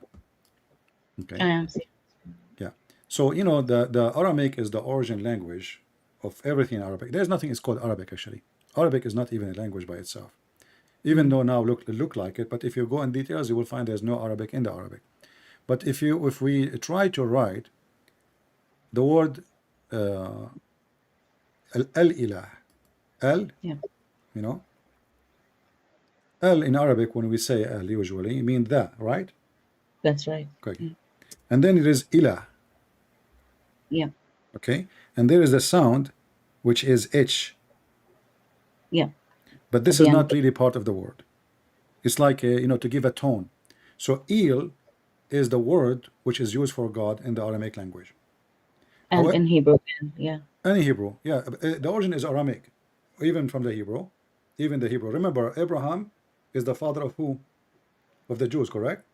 absolutely And yes. Abraham came from where? From the land And of the Aramaic speaking people, correct? that's right. So Iraq. it's normal that he is using Aramaic language. So Mhm. Il is the new actually Hebrew, the origin Hebrew or the older, it was Al. So Israel was not Israel, it was Israel. Al. Al mean God. Al is a word mean God. It's not a name of God. Same as Il. Mhm. It's not the name of God. It's a word. It can be used even for any God, you know, like Il, God, God. Like now, in English you say God. A Hindu person, he say the same word God. A person who worship maybe stars, he called them God. So it's a word. Mhm. Il, Al is God. This is why we say Baal. You know, Baal, Baal, Al, Mhm. you know, he is God. God, this God, it have nothing to do with us. He is the God of fertility. So Al is a word mean God, and Allah. If you ask any Muslim, and you used to be a Muslim, and your Mhm. family are Muslims, Allah is a name, is not a word mean God. Do we agree? Yes, and yes, I agree. But at the same time, whenever I ask that question, even when I was little, so how did Al Ilah become Allah? And then they're like, no, no, no, it just means the God. Yeah. So I'm like, okay, so what's his name then? Because Okay. all I have is attributes, Yeah. Let 99 me explain to you. You attributes. see, Allah is not the same as Al Ilah. If you go to chapter Yep. two, sorry, chapter one, verse number 2, and as long as you speak Arabic, it says Alhamdulillah, Yep. Alhamdulillah, correct? Yeah. So what we have li, and we have lah, not ilah. Yeah. So the confusion happening because you are mixing between ilah, il, and lah. So Lah. what's lah? Lah is the name of the god. Lah is the moon god. We can search it right now in Google. So even in the Quran it says, like if I go right now, let me see in the Muslim website, they have a way, like like you can pronounce in English the letters, what they call it. Let us see, translation. I think translation. Yeah, let us see the translation how it's going to be. All right. Yeah, this is a funny translation. Let us see the other one, number 2. See, this is the Muslims. They are breaking the word from Arabic into Latin letters. So, alhamdu, li mean to. And then they say lahi. Yep. But those tashkil, they are added later. There's nothing that's called tashkil in the Quran. Like lahi, this is the tashkil. This is not a letter. So we have to take it only lah. So alhamdulillah, li mean to. What is to who? To lah, not to ilah. Huh? And alhamdulillah, Rabbil Alameen. Okay, he is the Lord of Rabb is an Aramaic word too. Even the Hebrew use it too, which means like rabbi, master, Rabbi. Yeah. So alhamdulillah, and thanks to lah, the Lord or the master of the two worlds. Okay, who is lah?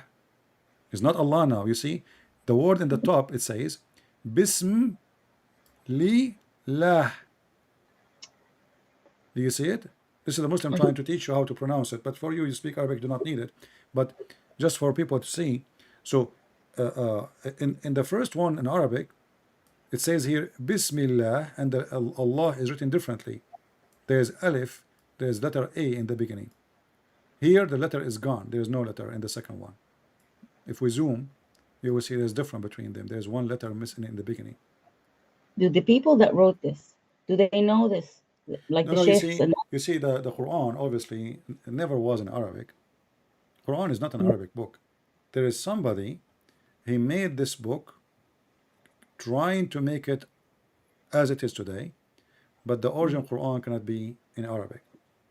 And there is many proof of that, but this is more complicated. Actually, I will speak about that in my coming book, which is going to be very good for many people to earn a lot of information about how Islam is born, and born of what. But if we focus here with us, you are focusing in the name of God, right? Yeah. But the name for me is not important. You see, when when Moses he asked God in the Bible, he says to him, "What I will call you, what I will tell my people, okay, you are God, you are my creator.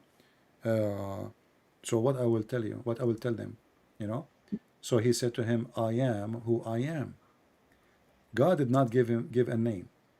And even though the Bible uses it as a name, like in the Christian, they say to you, well, this word is a name, the name of God. This is how God he present himself to. If you go to Exodus chapter 3, verse 14, so I am who I am. But because people read it in the foreign language, which is the Hebrew, they think it's really a name, but this is not really a name. God is telling us that he is the one who is exist without anyone to make him exist. I am the one who exists by myself. So I am who I am, but we don't follow a name. We follow God. We don't follow a name, because anyone can claim the name, and that's mean he is God. Like now, when we say we believe in Jesus, right? But if you go to Mexico, you will find people, they call themselves Jesus. Right? Yeah, that's it's right. a popular name. Yes. So does that mean we worship them? No, we don't follow the name. We follow the person. The name we don't follow. And the name of the Messiah, the real name is Yeshua. But we don't care really for the name as much we care for the person. The name is how he identified between the people he was with. But the one we follow is the Messiah who did all those things, who came in the time of those disciples, not the name. Because the Lord, he says to us, Many false teachers will come. Be aware, of false teachers. They will come to you in the clothes of a sheep, but they're wolves. So they can take the name. And there's many actually came after the Messiah, and they claim to be the Messiah. Many, maybe hundreds, maybe not, maybe thousands. We do not know how many. So until now, like even now, I think there's somebody he claimed that he is the Messiah. So there is Ahmed Mirza Ghulam. He claimed to be the Yes. Messiah, correct?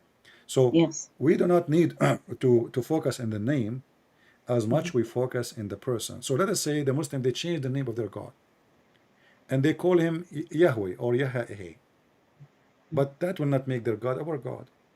It's not the name. Imagine like you have a car made in France, a Peugeot, and then you put Mercedes Benz on your car, but doesn't make your car Mercedes, correct? No, it does not. Yeah. It's the So attributes. Muslims, they stole many names. Sorry, my voice. So the Muslim, they stole many names, and they put them in their book, but still their religion is not ours, and their God is not ours. Even though they say we believe in Mary, he will go. They have Mary, we have Mary too, but Yeah. obviously it's not the same Mary. In the Quran, Mary, she is the daughter of Imran. Who is Imran? It's not. She is the No. sister of Aaron, and she is the sister of Moses. And I mean, it's a messed up. And the God of the Bible from the beginning, if you go from the beginning of the Bible, you see God in his spirit. So from the first verses in the Bible, it says that God, he have a spirit. The Muslims, they deny that God is a spirit, but the Jews and the Christian, they agree that yes, God is a spirit. So what we care for is not the name. However, I reject to use the name because the name of the God of Islam is proven to be the moon God. Even though the Quran says don't worship the moon, but the moon God is not worshiping the moon. It's the moon God, not the moon. You know what I mean? So Wow. if I say the God of the earth, does not mean we worship the earth. That's right. It's like Greek mythology, a god of Yeah. something. So if And I then, say the God of sex, doesn't mean we worship sex. He's God of sex. He's God of sex. So he is the one in control of something. So this God, the Muslim, they worship. They stole the name from ancient language, and if we search it, we will find in 2 seconds that La is the moon God. And not only that, you know that a Muslim, they go to the Kaaba, correct? that's right. Yeah. And I in the hated that Kaaba, place yeah, and ever since I was a kid. I don't know why. you I've went, never like. did you go to the Kaaba yourself? Yeah. Okay. They took me. I was a kid. I hated it. I hated the crowdedness. I hated the noise. I hated the aimless running of grown-ups that means nothing. Yeah. And how dirty it is. If you look at the Yes, pictures in Mecca, you will see how dirty the city, you I know, never belonged. I very knew I never savage, very belonged. savage. Yeah, but I want to talk about here something important. You Okay. know, in the Kaaba, there is something called a Ruknul Yamani, Yes. The Yemeni corner. Let us put it in the Yes. screen so people they can see it. If you ask the Muslims what the Yemeni corner, Yemeni mean the corner of Yemen. That's Okay, right. why it's called your corner of Yemen? The Muslim, they start giving you ideas like maybe it's facing you on. But in fact, the reason for this corner to be called a Ruknul Yemani, because simply those stones who look different, they are taken from the temple of Al-Makkah from Yemen. Al-Makkah is the same name of Mecca. In the language of Yemen, the Ka is pronounced as Qa. So That's the right. temple of Al-Makkah is not really in Mecca. That Mecca, the name now, is a copy of the real temple, which is in Yemen. And the city still exists, Makkah, in It Yemen. exists exactly. The temple is still there. I mean, there is not only of it, but it's a very famous temple. And not only that, for Wow. centuries, the scholars or the scholars who do history and dig in the ground, and they thought that this temple was for the sun god. And lately, they have to come to the conclusion because they were able to read the text they found, the tablets they found, confirming that was the temple of the La, the moon god. La. So they brought those stones from that temple and they call Mecca as a copy of that temple. So people will not go and do Hajj all the way to Yemen. Come here, touch the stones. We have the stones here. Those are stones coming from the temple of Al-Makkah. Yes, I was always angry at stones. I've never liked the idea of stone touching. Yeah, Muhammad, he said that the black stone and the Yemeni corner, whoever touched them, it erased his sin. That's why you Yes, see those poor people, they are coming from around the world. You will see a person coming from Indonesia. I mean, how much money Indonesian farmer he make, you know? too much money wasted, and a Yeah, lot of he women. spent all his life saving to do what? To make the Saudi rich. Absolutely, Because he and will all the spend women all as his well. money. The They get airline, they will make money, you know, yeah. and Saudi Arabia will take a percentage from it. They will spend money for hotel, they will spend money for food, they will buy gifts for their family, like when the Hajj is coming back, you have to bring, gift for everybody from, and the water of Zamzam and Miswak Oh and, my God, that Samsung as well. It made me sick when I was a child. Oh my God. And they keep pushing it in your mouth as if it's the cure for everything. And I yeah. got sick. Actually, according to the BBC, they found that the Zamzam have arsenic poison in it. I wouldn't doubt that Yeah, because I went but with let us people. focus me and you. You see, as you Mhm. see, this is a very clear pagan cult. The name there, I'm not against the name, by the way. What if the Muslim they change the name and they make it Jesus? Still, Islam is false. You know what I mean? Sure, I'm not sure. I'm not against Islam because of a name. What if the name of their God is Yahweh? Still, Islam is false. You see, as an example, we have people they call themselves Jehovah's Witnesses. I don't know if Hmm. you heard of them. Yeah, they Okay, visit sometimes. Jehovah Witnesses, they agree with the name of Yeshua, they agree with the name of God, they agree, etc. But for us, they are no Christian. They are not. They have the same name. You see, now we have an example. People have the same exact name. What about the Mormon? The Mormon, they have the same exact name for God too. So, but still, they are not Christian. So for us, we don't care for the name because any cult can use the name of the true God to make you deceived. Yeah, So, but in Islam, the name is not the same. The value is not the same. The ethic is not the same. The nature of God is not the same. Our God is a spirit, their God is not. Our God can be a man, and he came as a man. Even the Bible says God created Adam in his image. The Muslim, they reject that. Islam teach that God, if you don't commit sin, he will destroy you. Our God teach if you commit sin, he will be destroyed. Islam says you can lie to your wife, you can lie to your husband, you can lie but to never. in three cases in Christianity. Jesus says either you say yea, yea, or nay, nay. You are not even allowed to take an oath. In Islam, you can take a false oath, you can lie, take a false oath using the name of God in vain. So, 100%. Yes. so Islam is proven to be satanic, and with Christ, you are with God. So, how we recognize God as a Christ? We don't recognize because Jesus will come and he say, "I'm Jesus." Satan can do that, but we will recognize Jesus because he will do what Jesus does. You know what I mean? Hmm. And what Jesus does is what nobody can do. He is the best in ethic, in love, in mercy, in everything, and he can do miracle nobody can do. And he don't ask for himself. He don't ask for a privilege. You see, Jesus, it's not a secret. All the Christians since the time of Jesus, they worship him, correct? That's right. And if you are a person who been worshipped literally, can you imagine how much you can control your followers? Can you imagine Jesus who can raise people from death? How many kings they would love to give all their money and to bring them back to life? Yeah. How much Jesus money can have, how much power he can have from such a power he have. If I am the person now, I can make blind people see. How much money I will earn a day? Yeah. I don't think he was after that though. I will find hundreds of thousands every day in front of my house because I just touch their eyes and they can see. So Jesus have a power nobody can have yet. I don't know if you know the story. Jesus, he ordered his disciples, if you don't let me wash your feet, you don't Hmm. belong to me. So this I is the see. person who we worship. What he is doing, he said to us, the master is the servant. The one who want to be a master, he should be a servant first. So because he have an extreme love, we worship him. He is the Son of God. He is God in earth.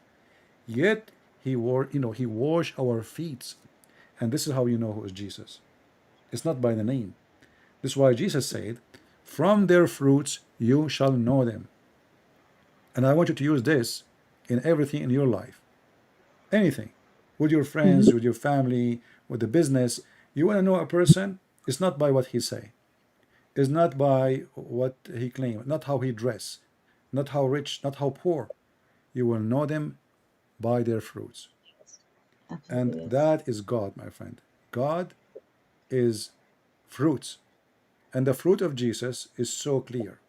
So when I say to you, I invite you to accept Jesus as your Savior, I'm asking you not only to accept the person as a name, I'm asking you to accept the person as a fruit. The true God, he have a true fruit. And how we know him?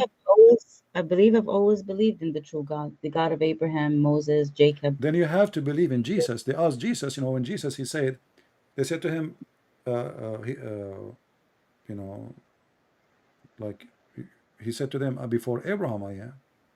The Jews, they looked at him and says, but you are not even 50 years old. And you claim yet that you are before Abraham? He said, truly, truly, I say to them, before Abraham I am. And Abraham, he saw my day and he rejoiced. So he is the God of Abraham. He is the God of all mankind. He is the God who created us, and this is why he came to save us. You see, the Quran says, وَمَا خَلَقْتُ الْإِنسَ وَالْجُنَّ إِلَّا لِيَعْبُدُوا. The reason I created a human being, human and genie, just to worship. Jesus did not, and he don't want worshippers. He want God, our Lord. He want children.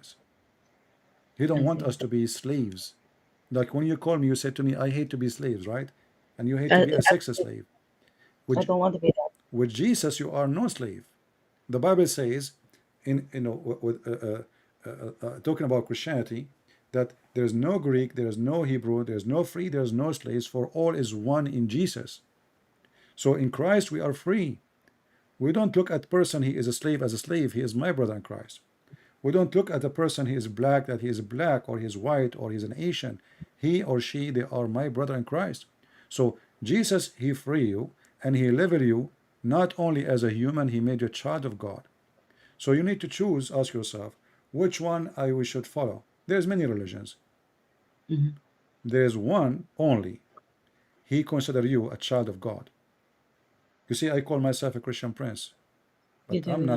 I'm not a son of a king, but I'm a child of God. Every one of us is a prince and princess. God, But he that's level a good. you up. He call you child, my child. When we pray, do you know what we say? Like, do you have an idea what a Christian when they pray? No, not really. They say our Father, not our God. Why? Do you see how warm the relationship between us and our Creator when we pray? Yeah. We are not like, God, he can say, you have to bow down, you have it, I will destroy you. Oh, please, God, look how loving he is.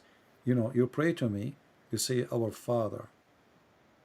It's like, a very peaceful conversation between children and their father. They don't need fear to love him. The God of Islam is based on fear and That's reward. right. The God of Christianity, the fear is only you decide to leave him. This is you choose it, not me. It's not my choice. So you pray to me, you talk to me, say to me, our Father, we thank you. We thank what you gave us. We thank you for the bread. Forgive to us as the same as we forgive to others. And even when you pray, speaking to the Father, calling him Father, you think about forgiving others before you ask the Father to forgive you. So our Father here, he doing the opposite of what the God of Muhammadan they do. The God of Muhammadan, he wants you to seek revenge. The Quran says, Yashfi sudur. So they will go and kill them and torture them. That will heal your chest. With Jesus, forgive them, like forgive us, Father, the same as we forgive to others. So Actually, that saying of Jesus, where love thy enemy or turn the other cheek. In fact, Muslims see it as extreme weakness. exactly, you see, this is the fact. It's an extreme Strength, power and exactly. strength, because it's easy for me. I have, everybody knows I like weapon. I have a hobby. Uh, I can be driven by my anger and then start shooting people. But this is mean I'm weak, not strong. A That's right. wise man, the wise woman, is the one who control themselves and Mm. don't let the devil drive them. So the wise man is the one who fight evil as much as he can by wisdom. So when I say to somebody, oh, he insulted me, okay, God bless you. Sometimes me myself, like I have a difficulty to do that. Why? Because my anger is taken Mhm. over, and then I will not be really practicing as Jesus said. So if you say to a person, he's coming, he is angry, he wanna fight you, bless you, my friend. Okay, good, no problem. The F word to you, etc. You are a coward. Okay, my friend, bless you. The guy himself, he will be ashamed. You know what I mean? Yeah. You did not feed his evil. Yeah. If you answer back, oh, you, etc., and then you will find yourself feeding the evil. Here when I debate Muslims, they make me angry, they provoke me. I do refute them using their logic. I will speak rude to them, but not because I like to be rude, but I use their logic to show them how stupid they are. But the thing is, with the people that argue with you, because I've heard a few of the arguments, because this is what we were taught, simple words that we've memorized. There is no logic. They hear a person like Hidayat, Zakir, Naik, whatever they teach us at schools. This is the how you dispute them. This is what you say. They memorized it. So when you come up with something they didn't come across, they become angry. Which actually one of the reasons why many like me left, in a sense, is because there's no logic. It's repeated and repeated again and again. I've been hearing the same arguments since I was 5. Yeah. There's So nothing so new. what do you think about, like, if there is something like preventing you from accepting Jesus as your savior? I'm really interested tonight that Honestly, before you leave, that you accept Jesus. I will do my best to help you if I can.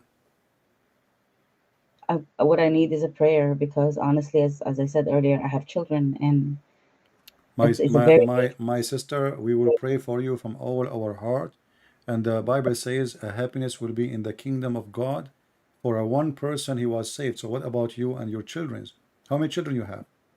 I have to. You have 2 children. We pray that the Lord that He will keep you healthy, taking care of them, growing in front of your eyes.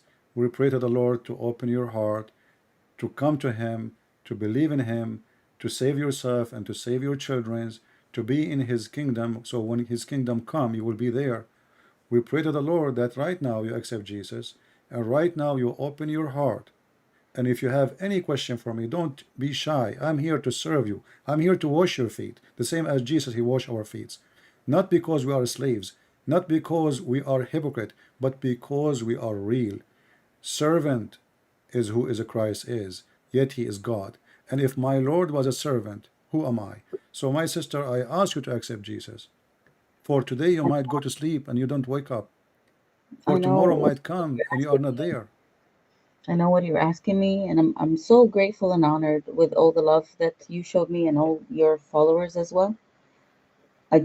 For now I need prayers, because this is the thing that you always talk about, the terrorism of Muslims, right? Yeah.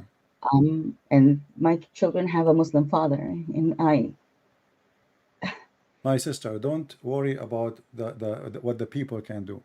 There's God. There's a protector.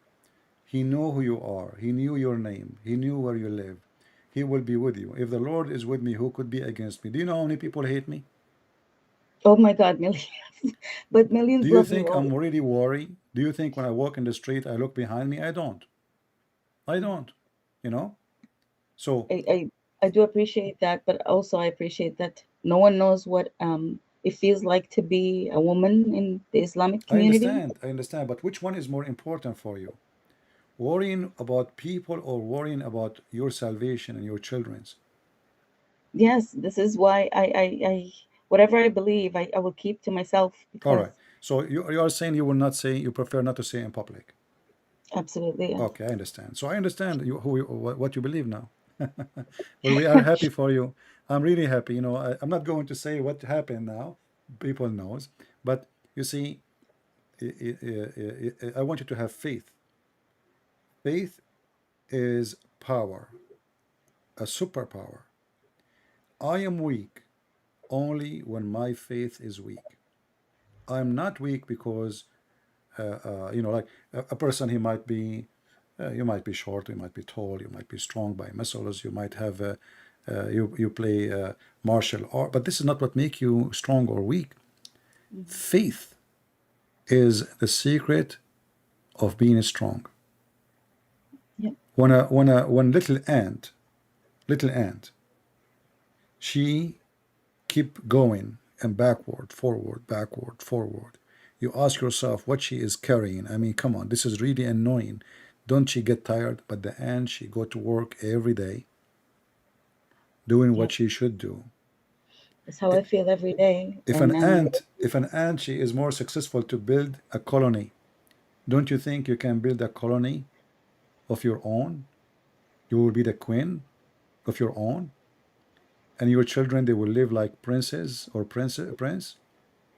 I really hope so because I cannot see them marrying these people. You I really can, can. you can, especially if you live abroad. You don't live in a Muslim country, so Yeah. you can earn your freedom. You know, in the West, it's very easy. If a man he threaten you, you can call the police. In 2 seconds, they will be there. Yeah. You know, so don't worry about anyone. Don't worry about anyone, and we will put you in our prayer. Thank And you. I will ask everyone here. I cannot say. I don't even look at your name. I'm not going to say anything. But we ask our friends here, our family, sisters, brothers, to pray to our sister here.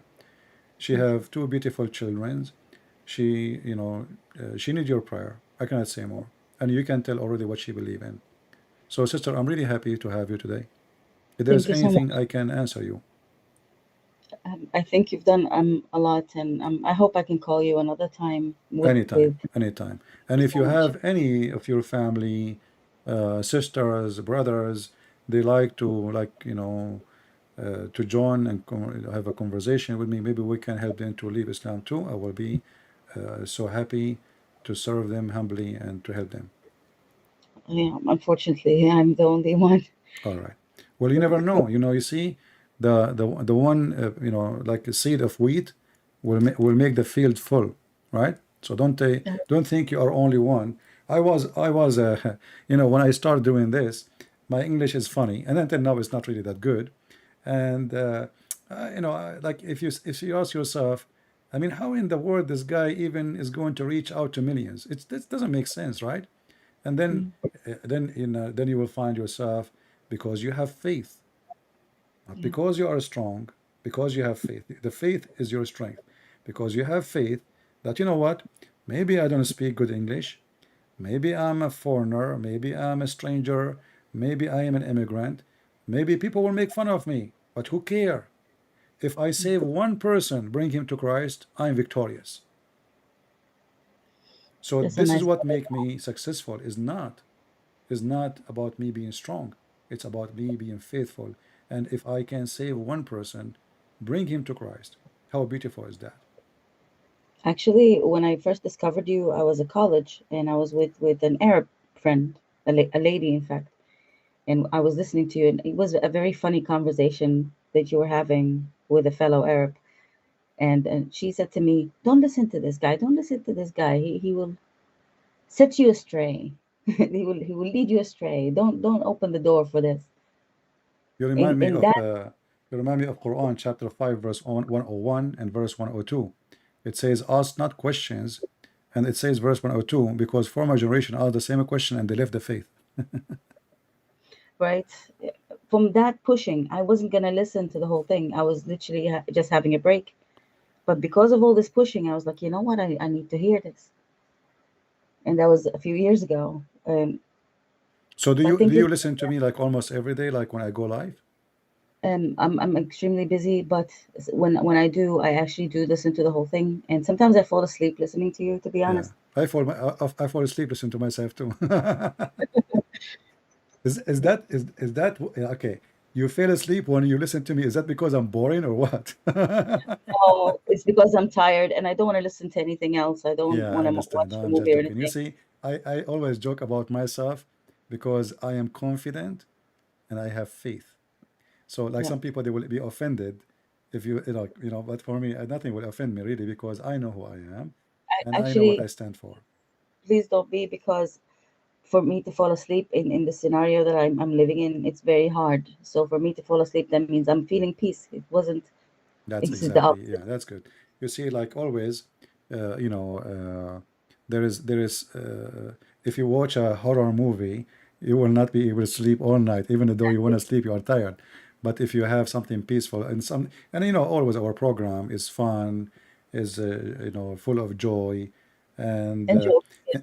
in the same time, we teach people how to use their brain, how to think, you know, like how to refute, how to answer, how to use the silly, the silly smart logic, because the silly one always think that he is smart, but the second we answer him, he turned to be so silly.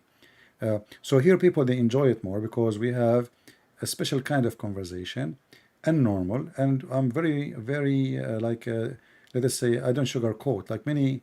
There is many, they have to speak in certain language, and for me, I don't say, I say it as it is. I don't care who like it, who don't like it. I think by I now you know. know. Yeah, That's what and I call. this is why you know, people, they enjoy, because this is a truthful conversation, not like a fake, you know, like in TV. You know, here we have a real thing, real talk. It's definitely real. I don't know you. You don't know me. I literally just created the Skype right now just to talk to you. I felt the need to talk to you, and yeah, there's definitely no fakeness here. Thank you very much for being here. Well, anytime you would like to call, feel free. If you like to share with us, and if you can bring friends or anyone have a question about Islam, so we can help them to live Islam, I will be happy to have them.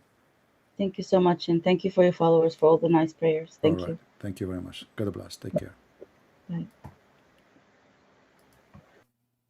All right. So please don't forget to pray to our sister here and to her family.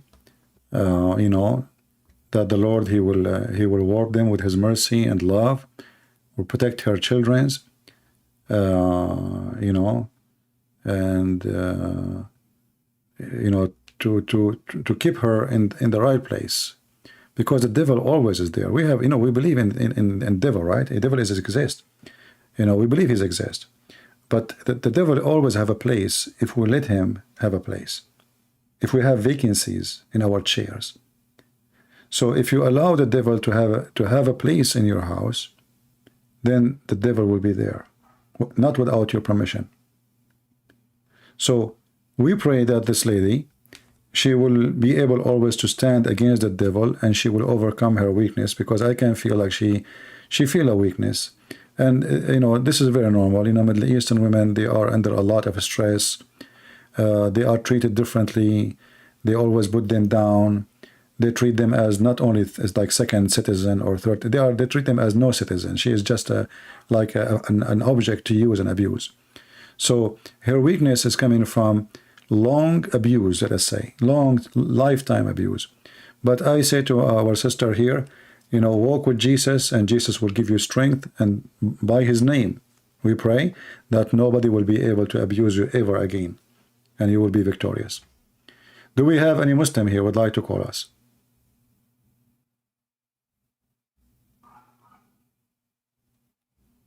Do we have any Muslim would like to call us?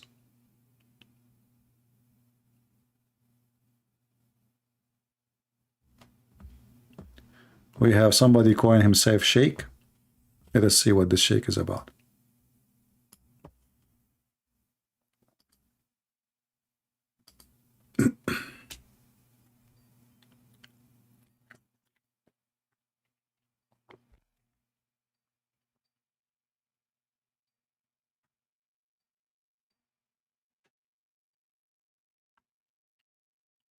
He's not answering.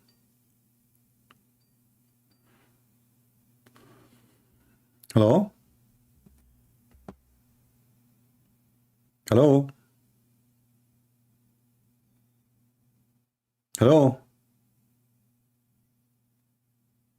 Hi? You are a Muslim and you say to me hi? Are you a Muslim? Yeah, Are you a Muslim? Yes. Okay. Are you the same person who called me yesterday and I hung up on him? I'm calling for the first time. For the first time. Why are you changing your voice? Changing my voice. Do you know how my voice was? Okay. So what do you want, my friend? How I can help you? I heard it just lying to the sister. Okay. How I lied to her? Help me. Go ahead. Okay, let's go back to anything you said to her. Like what? Like Islam being deceptive. Okay. Like being What is the word deception mean? What deception mean according to your understanding? deception Uh-huh. is asking people to do something. Uh-huh. Once they do So the what? what they were expecting from you, they don't get it from you. Ah, okay. But if you're expecting from somebody something, you did not do it, that's not your fault because this is their expectation. What does this have to do with deception? If you say to your kid, here, I give you $20 if you cut the grass. Okay. He cuts the grass. Okay. And then you refuse to give him his $20. Okay. That's deception. All right. So I want to ask you then, if Allah He promised me to go to heaven, and then Allah He made me go to hell, but He promised me to go to heaven. Is that what you are talking about? Allah promised those, anybody believes in Allah, believes in the last day, okay, in a righteous life. All right. Is an infant, he is a born of a Muslim family, will go to heaven? Anybody. Let me first answer your question. Okay. The first question was about if Allah promised the heaven to you. All right. Be you Jew, be you Nazarene, be you Muslim, if you believe in Allah in the last day, in righteous life, okay, you can put the up. It's 262. Put the up and read it and see how merciful is Allah. Okay, I have a hadith in front of me. I need your help. Can you help me with it? I'm quoting you the word of my God, and I'm quoting to you the word of your prophet. We will go to the word of your God, no problem. Are you saying are you saying the word of your prophet is a false word? It's here, people. He could have said that. Maybe he did. Maybe he didn't. We can say the same to the Quran. Maybe he did not say the Quran. Quran been written by who? Time of Muhammad. Okay. Do you have the Quran of Muhammad? Yes, sir. Where is the Quran of Muhammad? Why are you changing debates? No, I'm not changing anything. You just said that we have the Quran of Muhammad, but no, not a single Muslim says we have the Quran of Muhammad. I was talking about the deceptive word. Exactly, but I showed you what your prophet says about deception here. I will show you hadith. You said you don't want to read the hadith. Why you don't want to read the hadith? Are you saying that you Muslims, when you collect things about your prophet, you lie? Anybody collects anything, gonna create problems.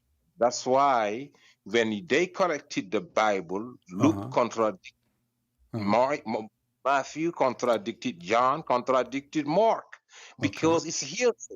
So how? Okay, as long you take the Quran, how the Quran then confirm the Bible then? Hold on, please. Let me prove. You see, don't go. You see, you are going against your Quran now. Does the Quran agree that the Bible is clear and it is proven and Muhammad believe in it? You deceived her. Now you want to deceive me. I'm asking you, is the Quran, the book of God, confirming the Bible we have in our hand? Yes or no? No. Okay, read for me chapter 2, verse number 41. Of course, I know what you're talking about. I can read the verse. You said you see, you stupid son of Muta. You are ultimate for changing your voice, and now you came to your voice again. You forgot yourself. Hold on. You said what? Your ultimate fart. Ultimate who? Ultimate fart. Do you want to keep this going, or you want to just what? Aren't you ultimate fart? Be honest with me. What are you talking about? Swear by Allah that you are not the one who call himself ultimate truth. I swear by Allah, what? That you are not the one who call himself ultimate truth. I swear by Allah, I am not the one that call himself ultimate what? Did you say the F word? You said ultimate truth. Ultimate truth. Ultimate truth. Truth. Who's truth. ultimate? Just say, swear by Allah that you are not the one who call himself ultimate truth. Why we gotta do with that? Do you say what I want? Just say it. You change your voice. You change your voice, but we know that is you. Who is that guy? Why are you afraid of that guy then? I'm not afraid. Here we go. I'm talking to you, and you are a coward. You are the one who changed your name, you coward. And then you're running from the guy? You are the one. You are the one who's running away from me. Here we go. We show you the Quran. We show you the Hadith. And when you call me, you call the MF to your prophet. Did you say the word MF to your prophet last time you called me? Oh, I know what you're talking about. You didn't know what to talk about, you son of Muta. Go change your voice. Shame on you. You have no dignity. You are just a very fake person. I mean, you change your voice. You know why you are showing me the Hadith. We know ultimate fart. You don't accept the Hadith. Run, CP. Run. Run, coward, son of Muta. You gonna run?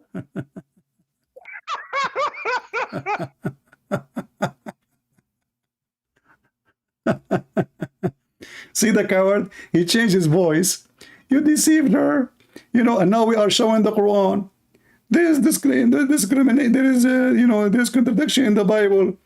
I mean, you have no dignity. Last time you called me, you called SOFYA Fakira, and now you are talking to like a homosexual. Hi. I mean, don't you even respect yourself? You say to me, hi.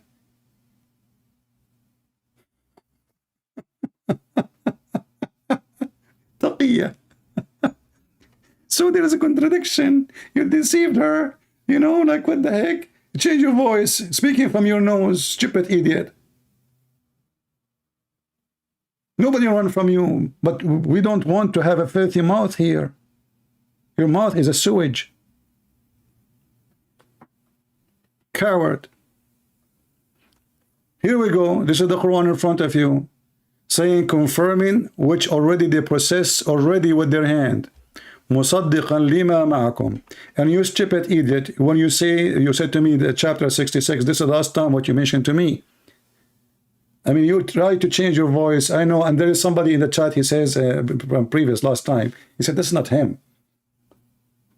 Come on. What a coward you are. What a potato you are the joke of everybody. We asked the guy about how he's a prophet, disobey Allah. This is the same guy who accepts that the Quran is corrupted. If you remember, he accepts the Quran of Rashad Khalifa. He is a follower of Rashad Khalifa. And he don't accept the Hadith. I asked this potato, okay, what is the name of your prophet wife? He said, Aisha. What is the name of her father? He said, Abdullah. I said, where do you get this from? He said, I don't believe in the Hadith. You don't accept the Hadith at all. The Hadith is made by the MF Arab. Very filthy mouth. Then the second you ask him a question, what is your prophet was? Mecca. Whose wife? Aisha. Who is Abu Bakr Khalifa? So how do you know that? From the Hadith. And then he said to me, from the books of history. But the only books of history is the book of Hadith about Muhammad. It is a one single book written by an Englishman in the time of Muhammad about Aisha or a Greek man. What books of history? What? Coward. So anyway, we ask him about this verse here, chapter 66. We ask him why the prophet, he forbidden what is not forbidden by Allah. Why he is breaking the command of Allah. He said to me, according to him, that if you are a messenger, there's a difference between messenger and a prophet. There's a difference between messenger and a prophet. Okay, what's the difference? One, he commits sin, and the other one don't commit sin. Muhammad, he have double personality. He don't commit sin, and he commits sin in the same.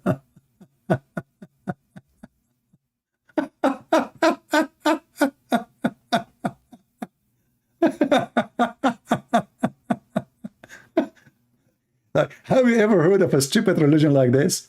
So Muhammad, as a messenger, he don't commit sin, but as a prophet he do. But who is higher, a prophet or a messenger? And how you can be the same both in the same time? So you, as a messenger, you don't commit sin, but as a prophet you commit sin? I mean, have you ever heard of such a stupid answer? Just to save himself from getting busted. But look what he did now. He admit that Muhammad was breaking the command of Allah.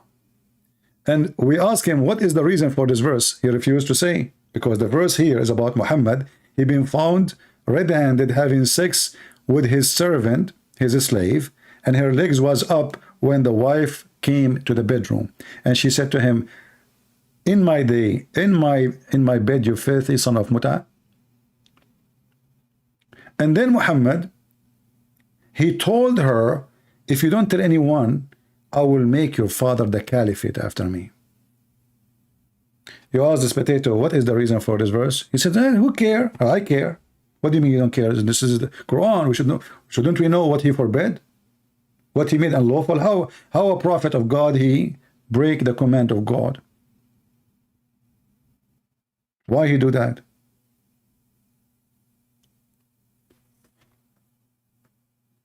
But anyway, it's, you know, I made a promise I will not let him speak in my podcast because he is very filthy, you know. And when he tried to fix it about saying the MF word to his prophet, he said that he meant to insult me. Supposedly he tried to fix it, but it's too late. It's recorded. Anyway, do we have any real Muslim beside this idiot who is not a Muslim? Is Rashad Khalifa follower?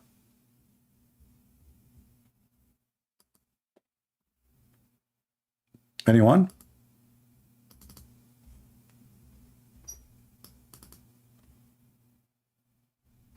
Any real Muslim?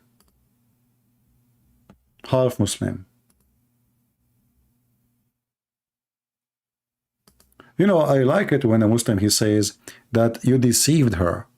But isn't it the Quran says Allah is the best of the deceivers? Let us search in the Quran for the word yudil. I'm not going to type anything, I know, just, you know.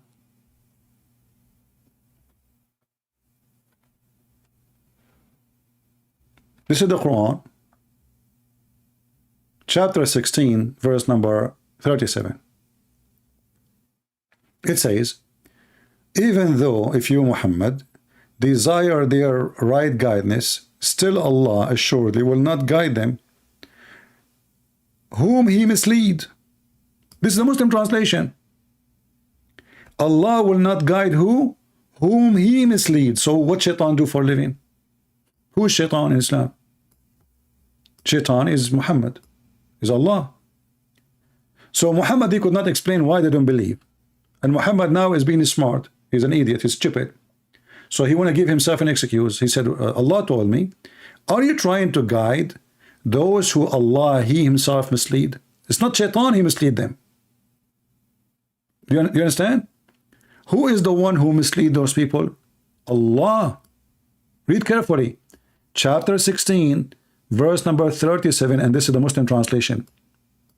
If we ask the Muslims, who is the one who mislead people from worshiping Allah? They will say, shaitan. Correct? Shaitan. Okay, but the Quran says Allah. Are you going to guide those who Allah mislead?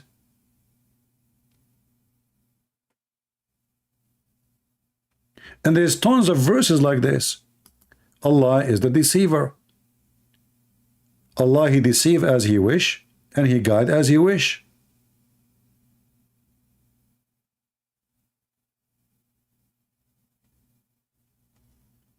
Chapter 16, verse number 93, as an example. Had Allah willed, he could have made you all one nation, which means believe in one belief.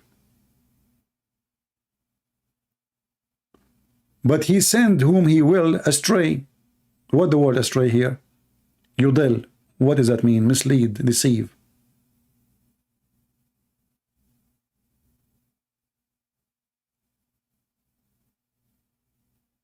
He is the one who sent people astray. It's not Shaitan.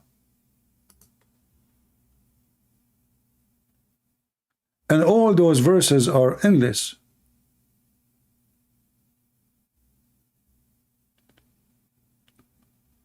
Chapter 35, verse number 8, saying the same. Allah, He send astray as He wish, and He guide as He wish. So if you are a person who is lost, Allah, He send you astray.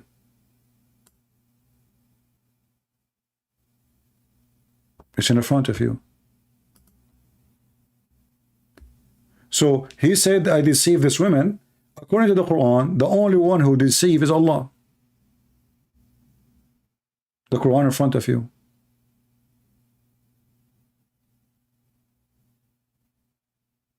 Chapter 40, verse number 34 is the same. Chapter 74, verse number 31 is the same. And thus how Allah, He mislead. This is Biktal translation. Let us see Hilali Khan. Read with me. Who is the one who mislead? Who is the one who lead you astray? Allah is the devil. This is the Quran. We are not, this is not even our translation. We are reading the Muslim translation as it is. And the Quran is full of those verses.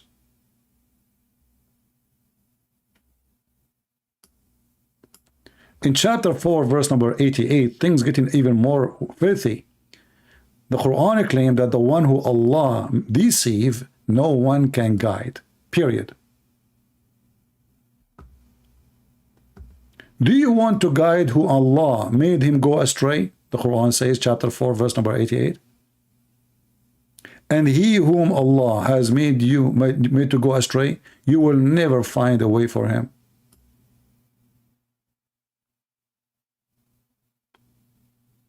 Do you see how silly, stupid this cult is?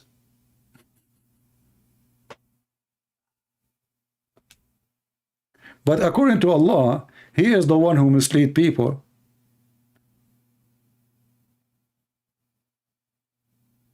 That's mean the people of Quraysh, they were misled by Allah. So what the point of Muhammad being sent to Quraysh so they will be guided? If Muhammad, Allah told him, are you going to guide the one who Allah misguide?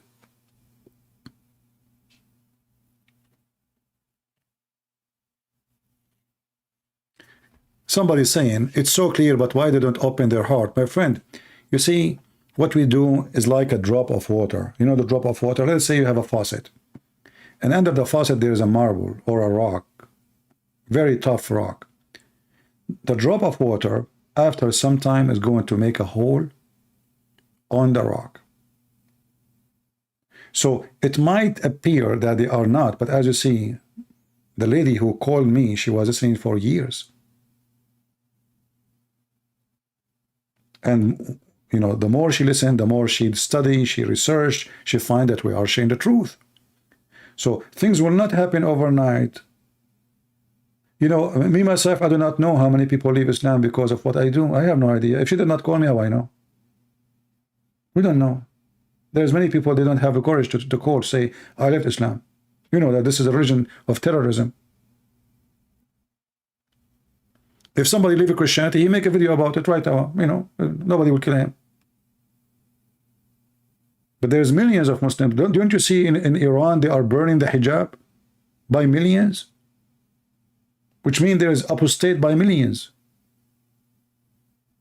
In the street, not hidden like inside the houses. They don't fear the police no more.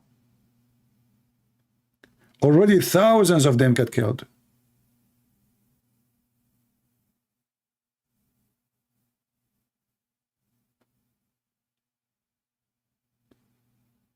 Do we have any Muslim here or there to call us? He is truly a true believer, not like this idiot. Who is a true believer in Allah and His messenger? He can call us.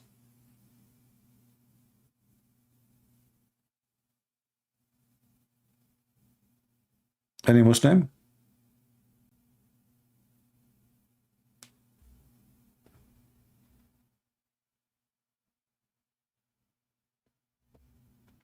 Actually, CP, even in that English translation is this deceptive, because it did not indicate. Yeah, but you know, but you do not need to go by their translation. There is a very easy way to find out if this is true or not. Very simple. Just go and copy the word and put it in the dictionary. Very simple. And you will find the meaning.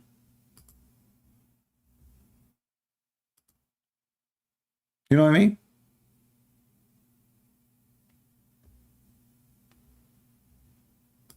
They lie, we understand. But even, you know, like, okay, they took the word deceive, but he is the one who led astray. Isn't it the same? What led astray mean? The one who deceive. Astray mean what? Go wrong, right? If we take now this translation, I will take the word go astray and I will use Google dictionary, you know, search in Google to see what go astray mean. Let us see what this word mean. It's the same. They did not save their God. Of an object become lost or misled. Do you see it? Misled. Misled, it's mean Allah is lying. Who is the one who lied to us? Allah. Who is the one who misled us? Allah. So, in one hand, the Muslims and the Quran claim that the one who misled mankind is Shaitan, but then we find that the one who really, the real deceiver is Allah. And the one who Allah deceive, nobody can guide.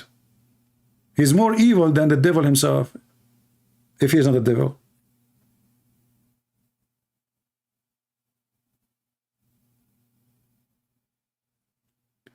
Ishmael was a blessed to fool. What the Muslim have to do with Ishmael? You see, mistakenly, many Christians, because of what they learn in their churches, because our priests are ignorant like Muhammad, they keep saying to them that the Muslims are from Ishmael.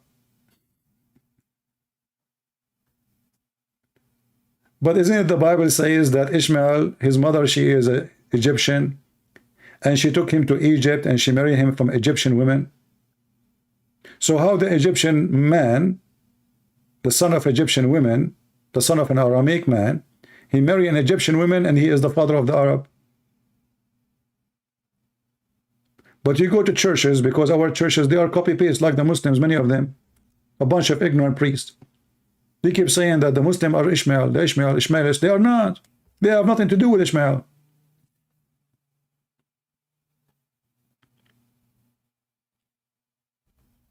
They have, you know, even the word Arab, many, because of their ignorance, they think Arab, it's an ethnic. Arab is not an ethnic. Arab is an Aramaic word, mean desert. People who live in the desert. Arabia is a desert. If you live in the desert, they call you Arab. Aram is for those who live in the high hills. So if you are, for sure there's a person, his name is Aram. But the reason he was called in such a name, because he will live in such an area. Arab is not an ethnic. If you live in Las Vegas, you're an Arab, based in the Aramaic language.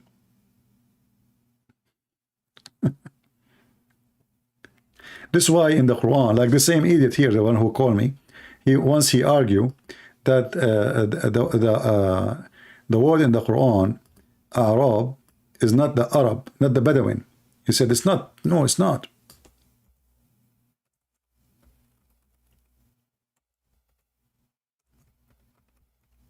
What is Al-Arab? Al-Arab is the Arab who live in a tent still. There's Arab who live in a house, and there's Arab who live in a tent. So those who live in the tent, we call them the Bedouin. The Bedouin, even Arabic, by the way, we call them the Bedu. Bedu. All right? So all those words you see speaking about Arab, Arab, Arab, but all of those the Arab are Arab. Muhammad is from a tribe. It's called Quraysh.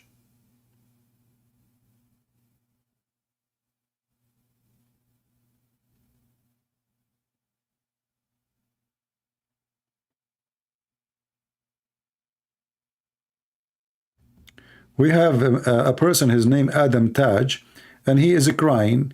Adam, why you don't call us, my friend? Adam Taj. You know, look who is talking about love. Adam, who follow Muhammad, talking about love. Well, Adam, you know, your prophet, he have too much love to the point he went to his own son's house and he fell in love with the wife. Is that the love you are seeking, my friend, Mr. Adam? Is that the best example for you for love? I like it when a Muslim, he school other people about love. Is that your prophet who put nails in the eyes of people and he chopped their hands and their feet and he crucified them? And you are coming here to school people about love?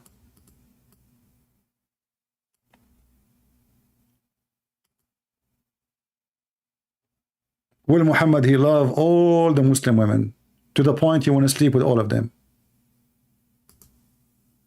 Isn't it the Quran says any believing woman, she offer herself to the prophet so he can F her? So maybe the love you are looking for, Mr. Adam, is somebody to sleep with your wife. And that will be the best example for you. All of us, we knew that Muhammad, he took Zayd as his son. And he said, from now on, Zayd is a son of Muhammad and Muhammad is the father of Zayd. What on me is on him and what in him on me. That's it. And then what he do? He go to the house of his own son. He see the women wearing see-through clothes, and he said to her, Subhana mu'alliful qulub. Praise be to Allah who made my heart, obviously his balls, flip for you. This is God, and this is a prophet.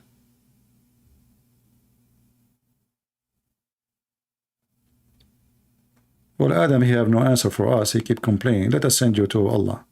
Take care, Adam. You are just an angry soul, my friend. You are calling people names, but you could not answer anything.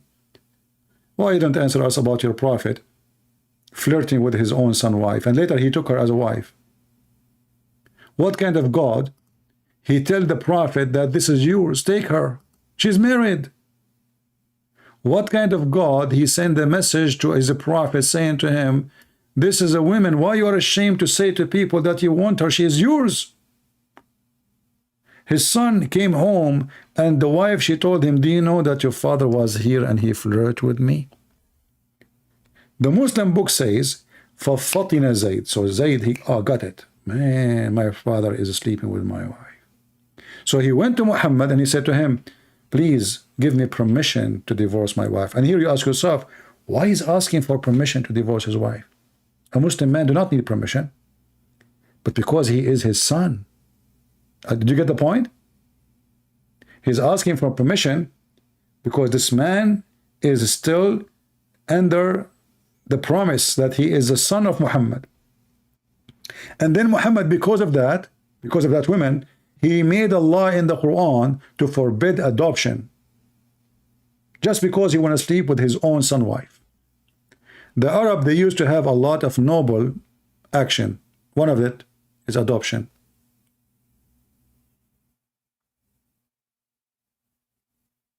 Muhammad, he could not have kids. It's not a secret. This is why he was adopting this man. And properly, he adopted him so he can marry him to this girl, so he can sleep with her when the husband is not home. So it's an excuse. Anytime I go inside the house, nobody will question, even my wives, why I'm going to my son's house. Nobody will suspect.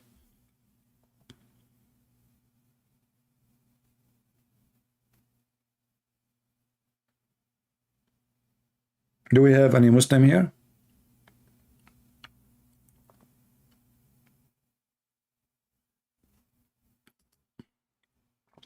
All right, we will exit Skype. And as you see, you know, we are happy to see. And by the way, don't forget to watch the previous video before this one, and please post it everywhere. I want to hear the answer of Zakir Naik, this potato, if he dare to answer. Why the Quranic surahs have names of animals?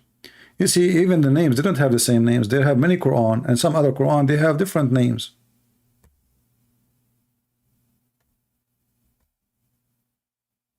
The Quran does not have same names. After they made the Quran, they tried to copy the Bible. You know, like the Arab desert, they don't have like a chapter and verses, and Muhammad never gave chapter and verses. This doesn't exist.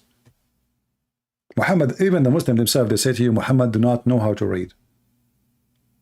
So, but because there is a Christians and there is Jews, and the Christian and the Jews, they have a chapter, they have verses, they are civil nations, they have a lot of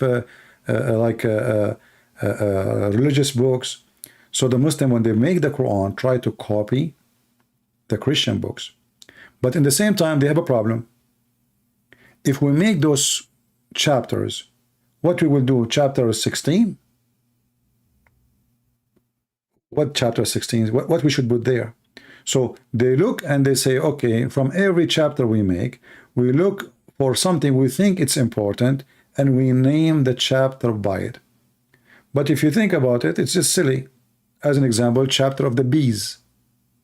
If you go to the chapter of the bees, you will find the chapter is not talking really about the bees. I mean, there is little speaking about the bees, but this is not the most important thing.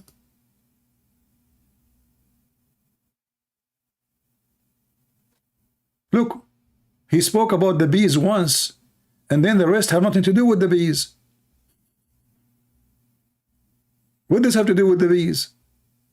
They call it the chapter of the bees. Why? Because there's one verse, Allah, he said, bees.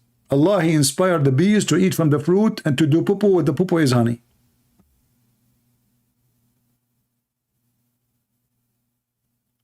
Chapter of the genie. Actually, the chapter of the genie is very funny, because according to the chapter of the genie, the one who made that chapter is the genie. And yet the Quran says, who can make Quran like Allah? And the Quran says, even if the human being and the genie, they meet together, they cannot make Quran like this, brother. They cannot even make 10 verses like this.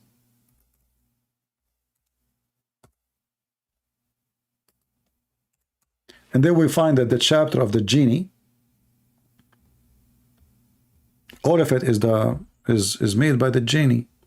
And not only that, what about the chapter of where we're speaking about the ant, chapter 27 and chapter 18? You know, who is the one making the Quran? The ant, she said. Allah is quoting the ant. I thought nobody can make Quran. Suddenly the ant speak Arabic, and the ant, she said. Who's talking? Remember, nobody can make Quran like Allah, right? And then we find that Allah is quoting who? Is quoting the chicken, is quoting the ants. I mean, the ant, she said. So who made this verse here? Look, till when he came to the value of the ant, this Allah is talking. One of the ants is saying, stop. Allah, stop talking now. Oh, ants, enter your dwelling, lest Solomon and his host crush you, while you perceive not. So who is the one who made the Quran? The ant. Quotation, quotation, Allah is quoting the ant.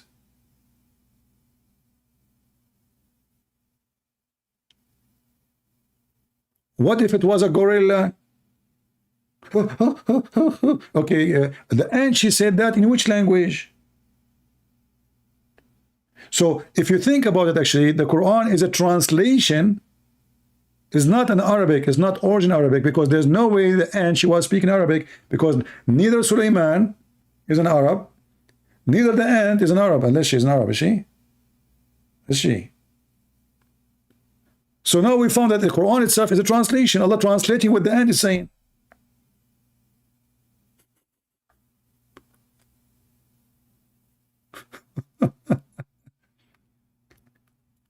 What if a rat was in the way of Solomon? Allah will quote the rat.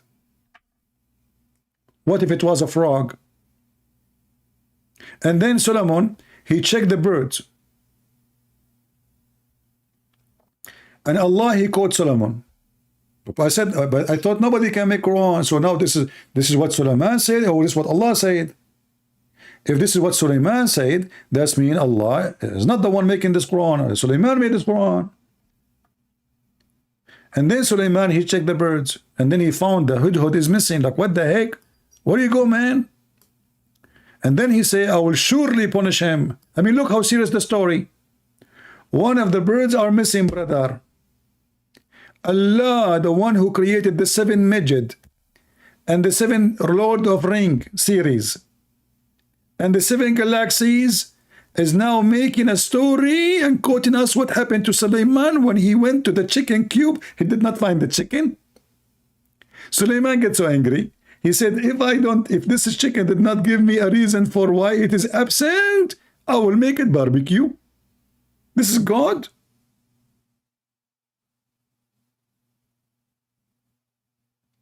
This is God. And then they say to you, who can make Quran like this? An amazing brother. And then they bring a person who have a nice voice to send for you the Quran. What about I play for the Quran for you with somebody have an ugly voice? You will die laughing. You will vomit.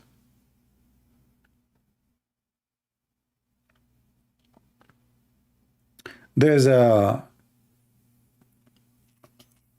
a sheikh. Let me see if I can find the video. He was in France, I think. So, you know, the Muslim, they claim that the Quran, like you right away, your heart will tell you. So the guy, he asked someone is not a Muslim, he's a French. Anyone voluntarily to come to the stage, to the like stage. And he said, I'm going to do something now. I will recite the Quran for this guy, and his heart will make him see which one is the correct Quran. I will recite 2 things. One is true Quran, and one is a false Quran.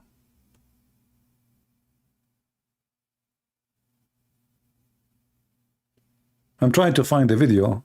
I don't know if they deleted it. It should be there.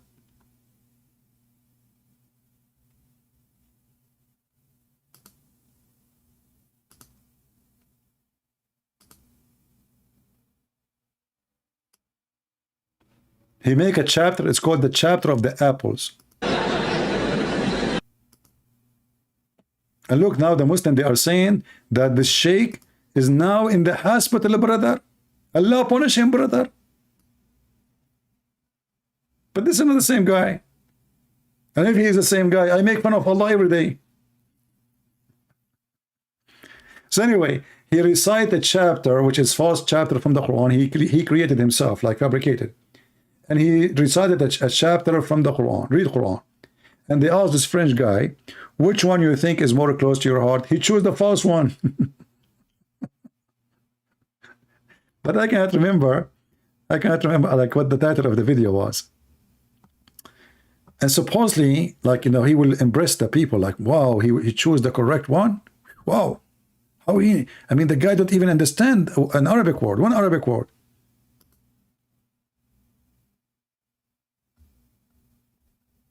Here we go. I found it. Here we go. This is the video. So this is the guy, is a French guy. They put him in the stage and he said, today I'm going to do this. I will recite 2 Quran. One is false Quran and one is true Quran. And we will ask him which one is more close to your heart, because Allah will make you see the truth. So he make fabricated Quran, and by the way, any Muslim who hear them, he will not know the difference. They sound the same. Both of them, they sound the same. طيب قل له أنا هل يفهم العربية أو الفارسية أو يقدر يفرق؟ Est-ce que tu comprends les langues étrangères telles que l'arabe, le perse ou autre? Do you know? Ask him. Do you know the difference between Arabic or Farsi or any language? You know, the guy, he said no. ما يقدر يفرق. يعني لو أتكلم مع عربي أو أردو أو فارسي. If I speak to him Arabic or Urdu or Persian, he will not make a difference. The answer is he don't. ما يقدر يفرق. C'est-à-dire que si là maintenant le cheikh parle avec toi en ourdou, en perse ou en arabe, tu peux pas faire la différence. Là il fait. Anyway, I will give you the link for the video. You can watch it in your own, you know, if you wish. It's very funny, very stupid, and very embarrassing. And then the guy, he chose the false Quran. And there's thousands of people watching. And now there's people, they are copying this Quran, false Quran, publish it everywhere, because he made it really so good. The guy, he sing the false verses, the one who he created them. And they sound really like a real Quran. Even better. Let us see here. The false Quran. Let us go to the false Quran. Where is the false Quran? Here we go. Now this is the false Quran, guys. You see, he's making the sound the same as the Quran. ثم جلسنا في هذا الزمان ثم التقينا معك وجلسنا معك وأنسنا لما لقيناك ثم سوف بعد ذلك نفارقك لكننا سوف ندعو كثيرا لك. This is something he just created. He just made it up. He just sing it the same as the Quran. And now he will ask the guy, which one is more close to your heart? طيب هذه الجملة الثانية. Ça c'est la deuxième phrase. قل له هل شعر بفرق بين الكلامين؟ Est-ce que tu as ressenti une différence entre les deux phrases? Est-ce qu'il y en a une parmi les deux qui a peut-être touché ton cœur? Voilà, la deuxième. La deuxième, الجملة الثانية. ارتاح إليها. طيب. Everybody is laughing. He threw the second sentence. He liked the second verse, the first one. He said he felt comfortable more with the last one.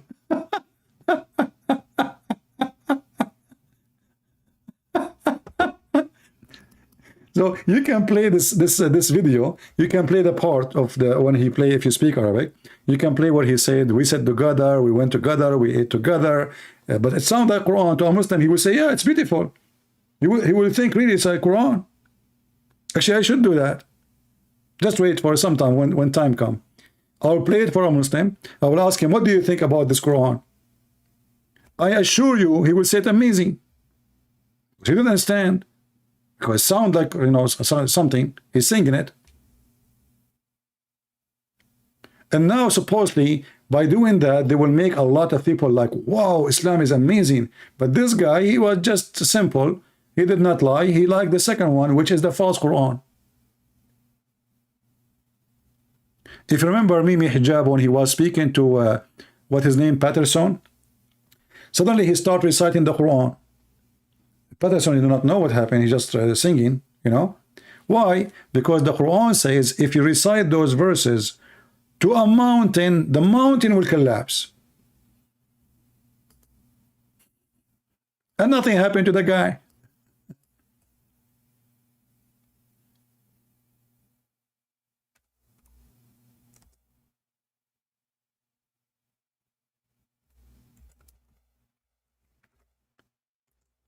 Like Patterson was looking like what he is doing, like why he is what he is singing, you know.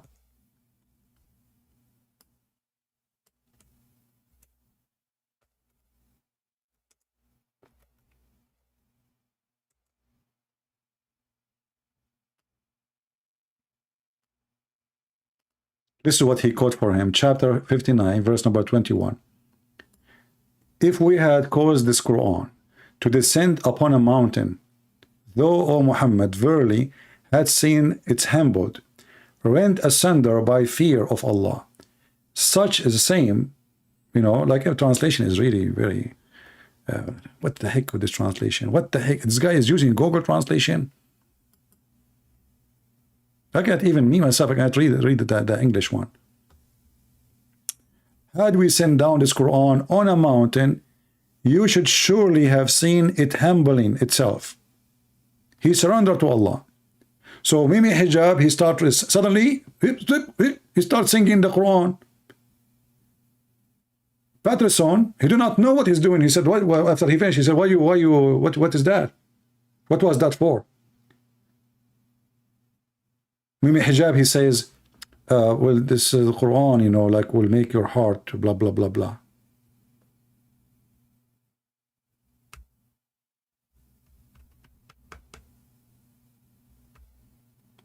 This Quran, if you throw it in a mountain, the mountain will collapse. He will humble himself. It's not working, my friend. As you see, people are laughing at your Quran.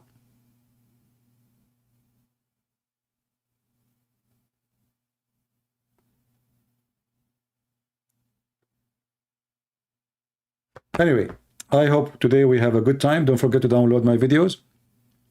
If you did not subscribe, feel free to subscribe. Guys, you need to bring me people to debate me what I can do. You need to challenge sheikhs. When you go in any forum, ask the sheikhs, all those. What about you guys? Listen, what about you send email to Zakir Naik? Muslims, hey Muslims, why you don't send email to Zakir Naik? Christians, send email to Zakir Naik. Everybody, ask him why you don't refute Christian Prince. If you don't want to debate him, at least refute him. He just made a video, and this is the previous video, asking which one Allah created first, the mountains or the stars.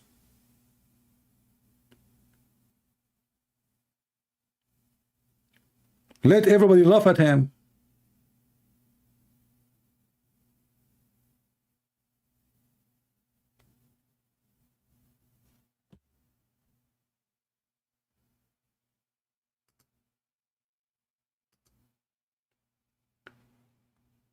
Do we have any Muslim?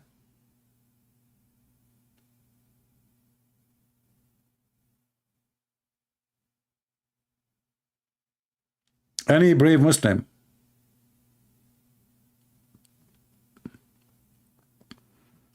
Look like Muslim don't, and they are not interested in the versions no more. You know, when you read the Quran and the Muslim, they come with the Zakir Naik, by the way, they ask him about a woman. She asked him, why only men they will have hur? Zakir Naik, he said, brother sister, the sister here asking question, why in Islam there's only men they will get hur? Sister, in fact the word hur does not mean female. In fact the word hur is a plural word. It's a male and female. So inshallah sister, you are going to have a lot of male hur.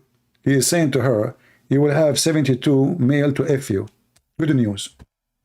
But if we go in the Quran, just to show you how stupid this guy don't speak Arabic. He don't know what he's talking about. And the funny is, not even a single Muslim made a video to get him busted. I mean, he is even teaching their children false information. The Quran says that those are female and they did not bleed. So if those who did not bleed, male and female, the Quran is screwed up. Chapter 55, verse number 56. Wherein both will be those maidens restraining their gallants upon their husbands. And there is no human or genie F them and open their hymens and make them bleed. According to Zakir Naik, the word hur is a male and female. Christian Prince. First of all, I did not say that the word hur and male and female. In fact, by the way, do you like calamari? Zakir Naik, what calamari have to do with calamari? I'm asking about this now. Focus with me. Christian Prince, I'm very angry and I cannot answer you unless I go and Zakir Naik, answer the question, man. You are the one who said in front of 20,000 people that this is about male too, not only female. So you Muslim, you are going to F male and they will bleed? And you will open their hymens? Christian Prince, first of all, we Muslim men, all of us we are Christian. And the proof is me, as an example. Zakir Naik, you have a child, you have a son. How your wife, she got the son? Christian Prince, I get him downloaded from eBay. All of them, they are virgins.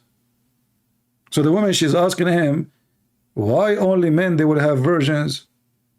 He come to her and he says, no, no, no, the word hur is not about only females. It's male and female. And the video is there.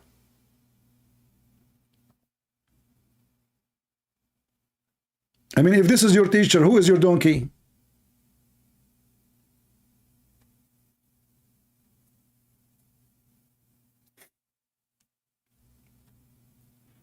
And by the way, just watch the comment. You will see a smart Muslim. He come in the text in the comment and he will say, by the way, brothers, sisters, this is not Zakir Naik. Zakir Naik, this is his voice. This is Zakir Naik, but Zakir Naik did not call. Like, what the heck? They don't even know I'm joking. I mean, when I saw those comments, I could not believe it, that there's somebody think really that Zakir Naik, I'm claiming that Zakir Naik for real is calling me.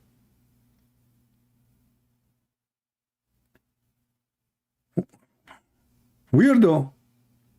Christian Prince, first of all, it's me who called you, and I can prove it. Zakir Naik, how you can call me if you don't know my phone number? Christian Prince, we Muslims, we do not need a phone number. We connect with Jibril, and Jibril can contact you, and now you are talking to me. Can you tell me how you can talk to Zakir Naik? What the heck is that, man?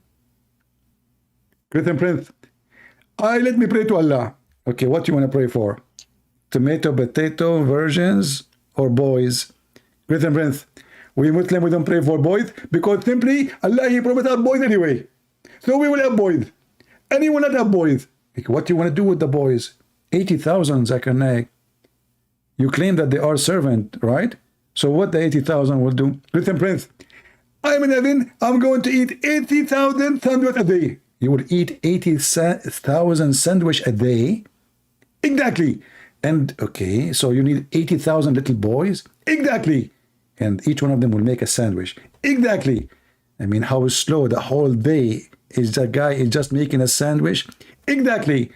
Why is so slow? Christian Prince, first of all, the sandwich is so big. It's like from here is to Washington, D.C. What the heck? The sandwich is so long, like from here to Washington, D.C. Exactly. Zakir Naik, stop saying exactly, man. You are driving me nuts. Exactly. Like, what the heck? Why you are going to eat so long sandwich when what is inside the sandwich? Christian Prince, first of all, you will not eat our sandwich. And the Quran said, Allah, He said that you eat your food, I eat mine. What the heck?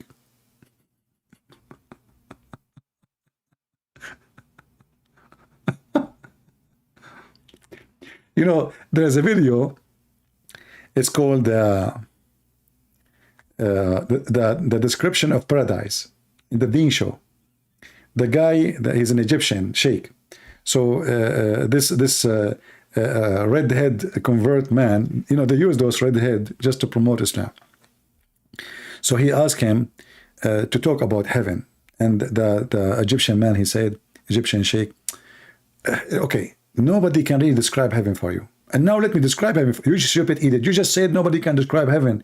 And 2 seconds after you said, let me describe heaven for you. So I played this video in a church in the Philippines. There's one guy, he's so big, you know, he's really huge. And he was dying from laughing, and the chairs are made from plastic. It's not a church, you know. I was doing a seminar in a stadium. It's a stadium actually.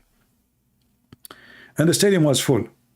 So this guy, he could not control himself, and he, like, I think he broke the leg of chair, or he fell down with the chair. But when he fell down, because he's so big, I don't want to use the word fat, he opened his hands to balance himself, and all the line next to him fell down in the church. The people of the church, all of them, they fell down. Because everyone, he grabbed the second one next to him just to balance himself, and all they fell down. But people, they die laughing watching this video. And the funny is, if you watch the video alone, you do not notice how stupid it is. And that's what I find weird. You watch it with me, you die laughing.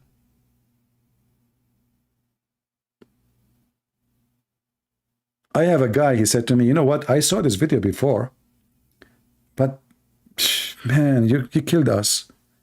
You know, Philippines is very hot, and because too many people, they breathe. You know, it's not made for such a crowd, because we have chairs in the floor, not only the stadium. So he said, you know, you killed us with laughing. You could not hold ourselves. I saw this video before, but I never laugh. You know, I did not even see anything funny. How you do that? I said, because you don't listen carefully. You don't see. You know, you should learn how to dig. And this is what happened to all of us. We read, but we don't read really. Like, look at this. Millions of people read it, but nobody see what's the stupidity there. Like, have you ever heard of a God? He promised me to sit in a couch. Couch. This is the reward of the believer who died for him. I will recline in a couch, and I will have a silk made in Iran. You see, in Arabic here it says istabraq. Istabraq is like saying Gucci. It's a brand name. It's not silk. It's not word means silk. It's a brand of silk made in Iran, very expensive. So this God is taking the word of the Persian, putting it in Arabic, promising them that they will wear this clothes in heaven? He could not find something better. And not only that, because Muhammad trying to make a rap song, so he want to end the word with two, like in, you know, zawjan, tukadiban, and then he says jannatain. Suddenly a Muslim, you have two heavens. Like, what the heck? We will have two heavens, each one of us. Look at this. Just because you want to end, you need to add the letter en at the end to fit with the previous and the after. So suddenly you are going to live in two heavens.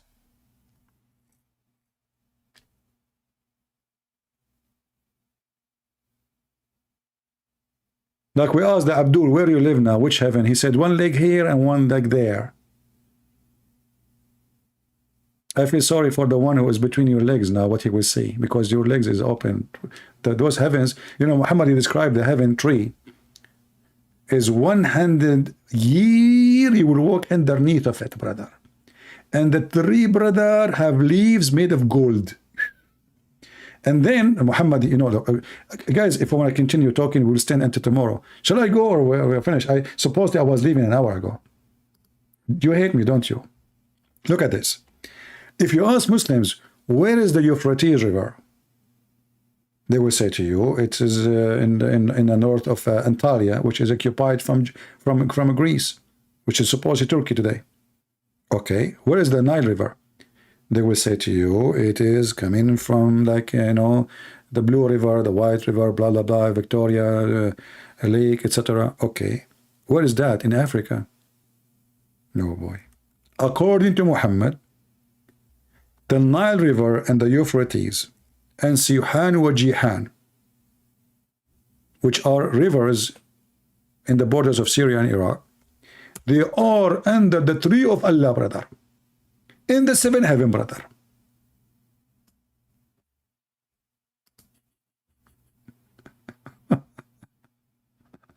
Oh boy.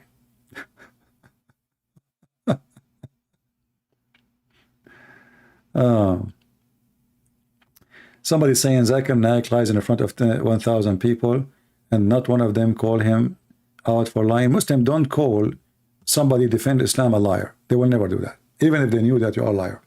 Like, do you see anybody is exposing Uthman or Mimi Hijab after he have a debate with David Wood? Nobody. Nobody. Anyone, as long as you defend Islam, you can lie as much as you want. So look at this, Muhammad here. The Messenger of Allah, he said, and what happened? Sihan wa Jihan and the Euphrates and the Nile River, all from the rivers of Jannah. But you might say maybe it's just a, you know, statement that they are nice rivers. No. When he went to the seventh heaven, in the top of the seven galaxies, in the top of a flying donkey, he found under the tree of Allah 4 rivers. One is above, 2 above, and 2 underneath. And this is the story here in front of you. He go up to heaven. He first in the first heaven. He see Adam. He see Abraham. He see Isa. He see Moses. You see, and then he arrived to the tree, brother. The prophet, he saw 4 rivers in the heaven. Look, look, look, look, look. And that he saw 4 rivers which flow from the root of the lotus tree, brother. I love the lotus tree. I love the lotus tree. Now I know why in Korea there's a mall in every corner. It's called Lotte shopping mall. Lotte. I think this is where it's coming from. Lotte. Okay. Lotus tree. For farthest limits, 2 main fast river and 2 hiding rivers, said Jibril. He said to Jibril, what are these rivers, man? Jibril, he said to him, oh, okay.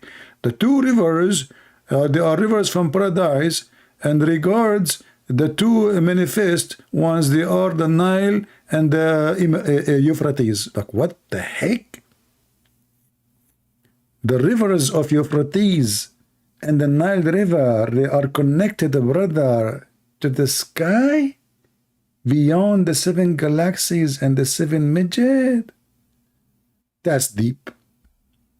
Hey Muslims, are you sure your prophet, he went to the 7th heaven, he did not go to Ethiopia and Turkey? I mean, he's saying to you, he found those rivers under the lotus tree. And this is where they come from. By the way, your prophet is so good in geography. You know, I was the best one in my classroom in geography. Like I remember when the teacher, he asked me, where is, where is Euphrates? You know, for me, I thought about it like Euphrates, come on, it's coming, you know. So I said to him, the word Euphrates is coming from the euro. It's in the European Union. So Euphrates, okay? So youth is coming from the word euro, youth, which mean youth, and fatis, which mean leave me alone. The teacher, he was like impressed. I said, wow, that's deep. I said, yeah, I get that from the Greek mythology. You know, I learned the philosophy from the Greek people. He said, what about the Nile River? He said, well, I cannot talk about politics. He said, well, why it's about politics? He said, you know the thing. And he was impressed by the answer because I got him busted. I just said, you know the thing. By saying you know the thing, that's mean you know the thing. That's mean you do not question the thing. And this is what Joe Biden he used. The second he say, you know the thing, that's mean, that's it. It's over. It's explained, it's clear, and that's it. Loot tree? What the heck? And not only that, there is a house in the heaven of Allah. It's called Al-Baytul Ma'mur. What is that? Hey Muslims, there is a Kaaba in the heaven too? So we have 2 Kaaba. Me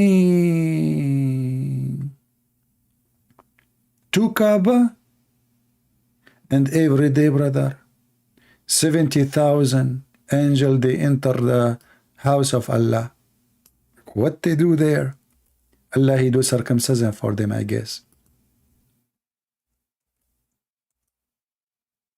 Look at this, look at this.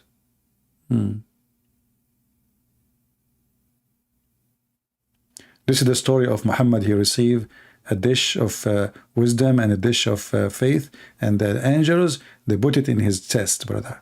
By the way, me, myself, I never went to school. I got this from Jibril. He cut my chest from here to here, which means to my pocket, you know, my side pocket, not my testicles. Thank you. Don't touch it, please. And then, you know, he brought a dish of faith and dish of wisdom, and he put them in my chest, brother. I mean, have you ever heard of such?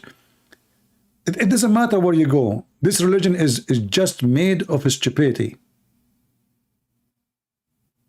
A dish of faith and a dish of wisdom. And here, he reached the 7th heaven. Okay. Hold on. What is the house? Al-Baytul Ma'mur. I don't see it in English. Al-Baytul Ma'mur. Look, they don't translate it. Look at this. Look at this. Do you know why they did not translate? Anyone knows why they did not translate this? So then Al-Baytul Ma'mur was raised up to me. What the heck is that? Raised up to you? Why, it was in the basement? And what is Al-Baytul Ma'mur? Bayt is an Aramaic word. Okay, what Ma'mur mean? What is this? Why Allah he have a house there? Is that the bedroom? And why there's 4 rivers coming from underneath? Are you sure not tree?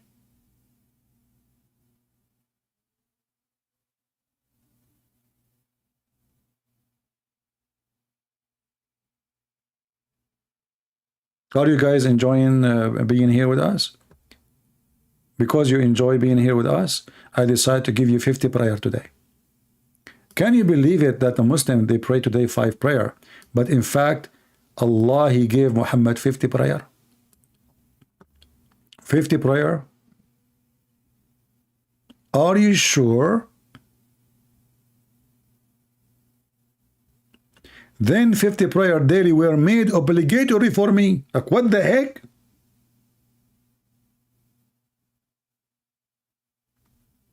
How did it become 5? The story says that Allah, he gave him 50 prayer as an order, and then Muhammad, he was going down stairs from Allah, heaven, he met with Musa. You know, Musa is a Jew. You know, those Jews, they are very good in mathematics. So Musa, he said to Muhammad, Habibi Muhammad, tell me, Habibi, what happened to you, Habibi? So Muhammad, he said to him, hey, I'm so happy, excited. Allah, he ordered me to pray 50 times. Musa, he said to him, Habibi, are you stupid, Habibi? How you can pray 50 times, Habibi? The day is 24 hours, Habibi. You cannot pray 50 times a day. To do ablution, you need 20 minutes, Habibi. And then you need 15 minutes to do the prayer, Habibi. And how many hours you have to sleep, Habibi? So Muhammad, he scratched his ass. He said, oh, you are right. He went back to Allah. And then he asked Allah for discount. And then Allah, he said, okay, you know what? 40, 45, like in the Philippines. Muhammad, he went back. He found Musa's, like, look like Musa's, he have nothing to do, you know, like it might be what was the weekend, you know? So like he's bored. So Musa's, he was like waiting for him. Habibi Muhammad, what happened, Habibi? So Muhammad says to him, hey, Allah, he gave me discount 5 prayer. Musa's, look at him, you idiot. Habibi Muhammad, 45 prayer, Habibi? You can't pray 40 prayer, Habibi. Are you stupid or what, Habibi? So Muhammad, he went back again to Allah. And he asked him for discount. And each time he go back, Musa's, he asked him to go back and ask for a discount. So from 50 prayer to 5 because of a Jew.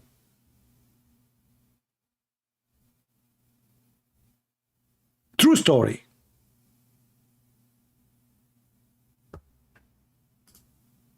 Look, the story is here. And it's funny, is like, you know, Musa, he's talking to Muhammad like talking to a kid. Go back, okay? Go back to your Lord, mighty and sublime. And what the heck? So I went back to my Lord, the mighty, the sublime, and reduced the portion of it. Then I came back to Musa's, and he said, go back, man. Go back, you idiot. You did nothing. What the heck with you? Still a lot, man. So Muhammad is give like wine. Go back, come back, go back, come back, go back, come back, go back, come back, go back, come back, until the 50 became 5. True story. And you people don't believe that Muhammad is a prophet of God. What's wrong with you? Isn't it obvious that this is God? And by the way, Musa is dead. What Musa is doing there? Isn't it your Muslim says that the first one will be resurrected in the day of judgment is Muhammad? So is Musa resurrected? Muhammad, he met with Musa. Really?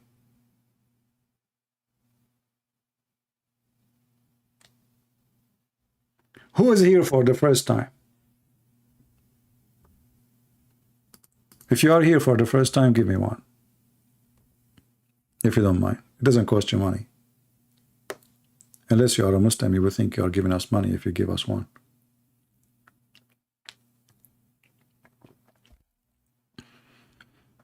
Who is here for the first time? Give us one, please.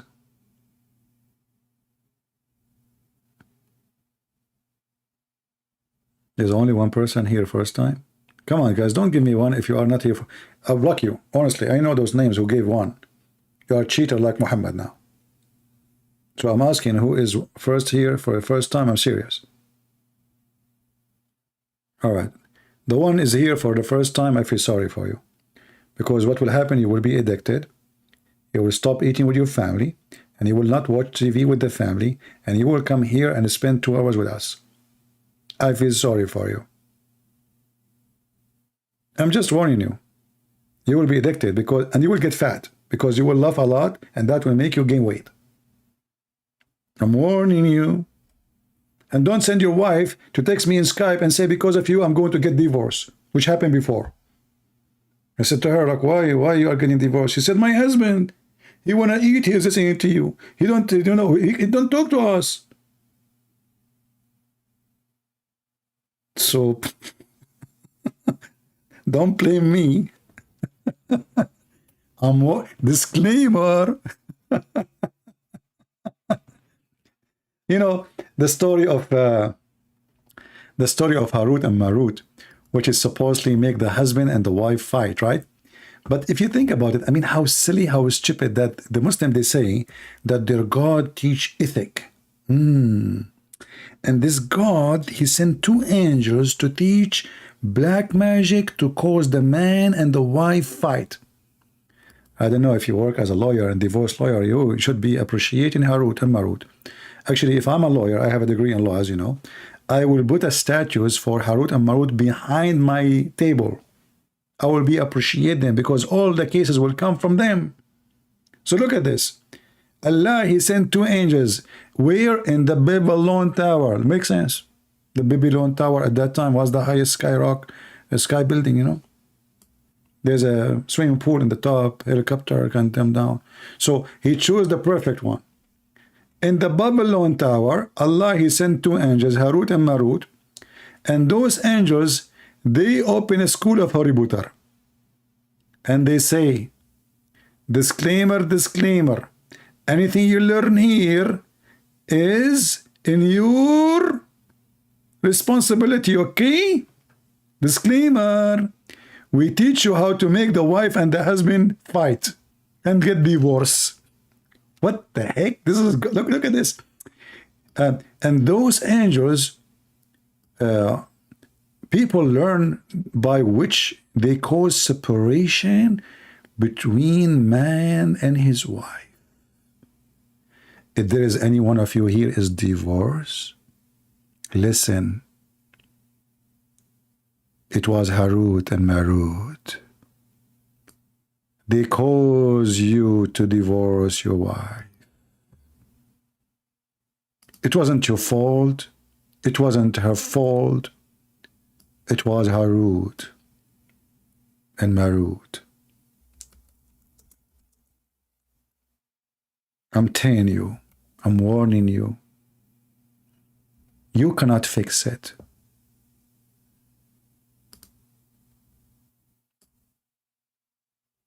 You might think that your wife, she was bad, or your husband was bad. No, no. It was Harut and Mr. Marut.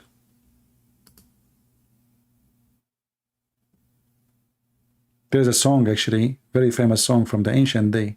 It says, you know the thing, you know? You know the thing, you know the thing, you know the thing. Harut and Marut, you know the thing. And you know, and then after we know all the thing, we found that Sulaiman, he have a ring and he controlled the magic, and he have a diving Satan to give him rubies and jewelry from the ocean. And this is the Quran. The Muslim, they say it's the most amazing. This is why when we ask them who dare to call me, they don't. And when we try to show them the interpretation, they don't want it. Or we show them the hadith, they refuse it. Because Islam is an embarrassment. The Lord of the Ring, but is that a Harut? I wonder, I saw this guy before. Where? No, this is not Nancy Pelosi. No. I was like, maybe, but no. I know, this is not her too. I mean, close. Do we have any Mohammedan here? You have any comment? Let us take those pictures. You know, people want to go to bed soon, later. Let us put something more appealing. You know? Oh, this is where Prophet of Allah, he went to heaven and he found those stuff there. Whew. Look at this. Brother.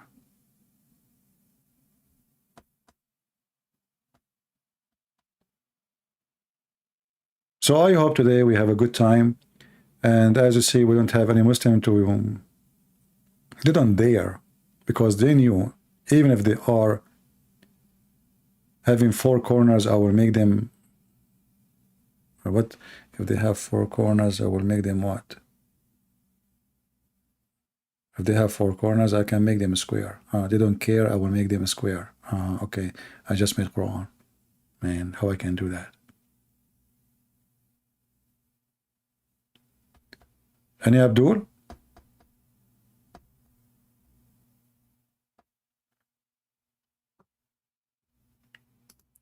This is Muhammad receiving 50 prayer from Allah.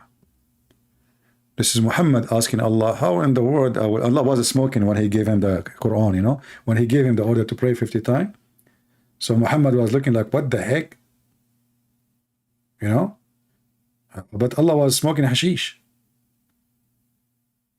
And you know what hashish can do? Which prophet in Islam has Yahweh in his name? All the anyone have Yah, like Zechariah, Yahya, you know, all of those is Yahweh. This is the summarize of Yahweh. You know? Yeah, this is better. This is better. I want to go to this you know, this place there. And this woman, she have a sword, and she is what? She is an elf. She's what? I don't know. Like I don't know what she is. Yeah. And look here. This is here when Muhammad he arrived to the. Look at this. This is the. Now we found where is the dam of Gog and Magog, and Yasser Qadhi could not find it. Tell everybody, we found it, brother. Gog and Magog. Look here. We have it. It's here. Yeah. What elf mean? Alif Lam Mim? So this is here where Zulkarnain, the man with the two horn, they ask him, please, can you build a dam between us and people of Gog and Magog? And now he put the rocks made of steel and copper.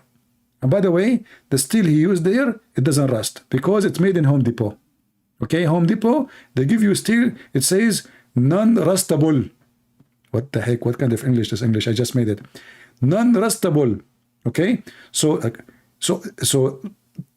are you sure he uses steel? He uses iron? And supposedly this dam will stay there until the day of judgment. And there's trillions, not billions, behind it. And they cannot attack us, brother. Maybe Erdogan can solve the problem and use his drone to find them. Alif Lam Mim Boni M. What Boni M, man? Just focus. This is serious story. You know what Boni M? Boni M, Boni D, Boni G. I don't care. This is serious story. This is real. All those stories are real, you know. Don't listen to those Christians and Jews and the Hindus, you know. I mean, come on. Look at his look. I look at the prophet. I look at the moon. I look at the prophet. I look at the moon. I look at the prophet. I look at the moon. And then I said, oh, Subhanallah, the prophet is so sexy more than the moon. Do we have any Muslim here have any objection of what we just said? Previously or now?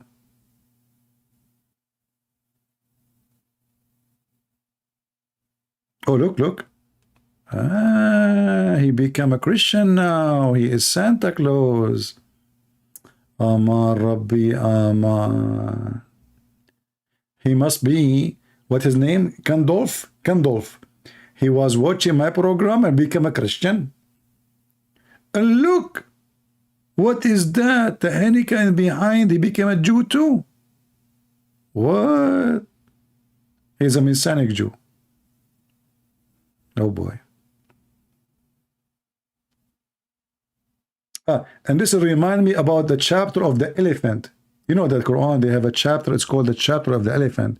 And supposedly there's an army of Ethiopian came to destroy the Kaaba, and they have elephants with them.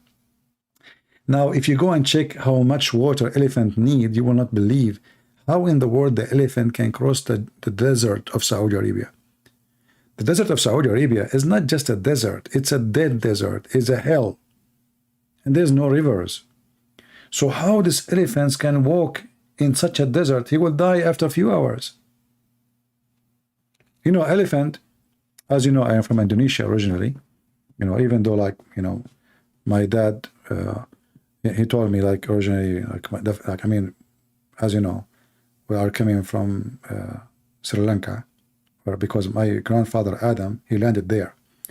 And then, like, you know, in Sri Lanka, my grandfather Adam, you know, when he landed in Sri Lanka, he told my grandmother, she was very beautiful, by the way, she was the most beautiful woman in the earth, her name is Eve. And I don't know, like, you know, they told me at that time she attended like there is like a competition for women who is the most beautiful. So my grandmother Eve, she was number one because she was the only woman at that time, you know. So anyway, like I'm so proud of them, you know. So my grandmother Eve, she won the competition, and Adam, my grandfather, he was the most handsome man in the world too. He was the only one anyway. So anyway, like, you know, like so, and you know, okay, and the end of the story. Thank you very much for listening.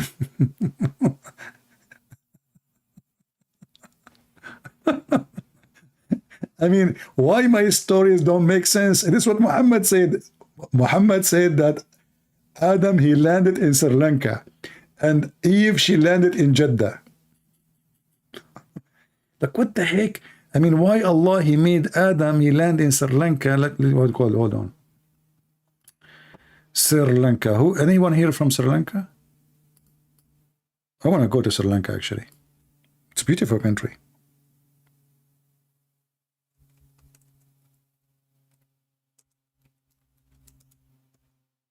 I will go to Sri Lanka and I will marry Sri Lankan women, and then I will get a free tea, free Sri Lankan fancy tea for the rest of my life. That's it.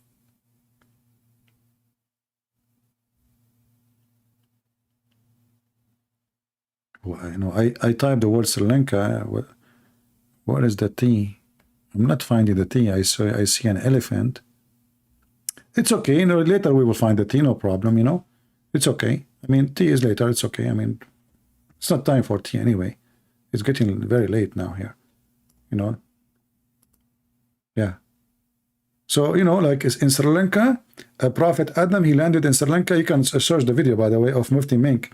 He speak about how Prophet Adam, he landed in Sri Lanka.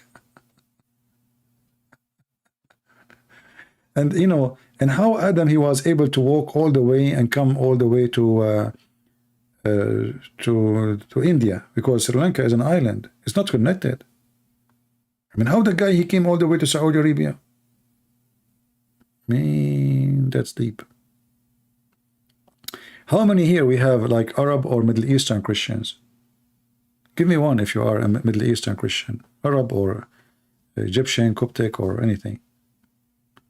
Do we have any here? Middle Eastern Christians?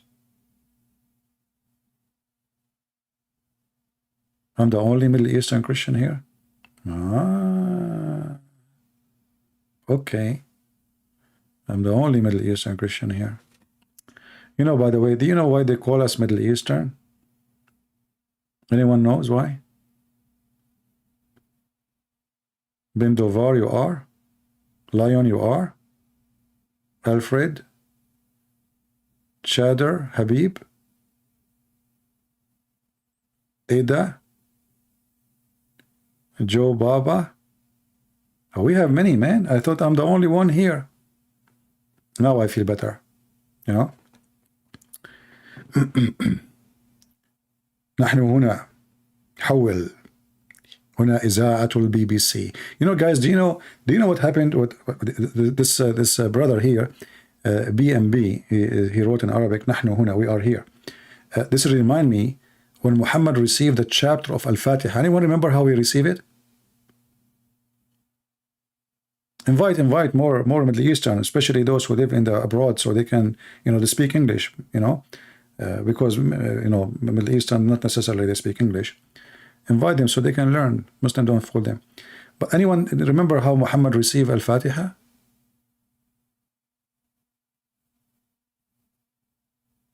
Anyone remember?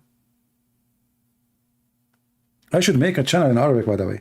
If I make a channel in Arabic, people will die laughing and they will have a heart attack. And all of you, you will have in the same day a funeral. And then your children will sue me. You killed my dad. My dad was healthy before he attended your program. And then they will take a picture for you before and after. أنت مذيع؟ أنت مذيع وأنا مذيع. سلم على عبد السميع اللميع. حول. So listen, guys. When Muhammad he received the Fatiha, he was doing poo-poo. You know, I could not really believe that the Muslims, they will say such a thing. That the Prophet of God, he received the prayer, the most important prayer the Muslim recite 5 times a day, while he was doing poo-poo.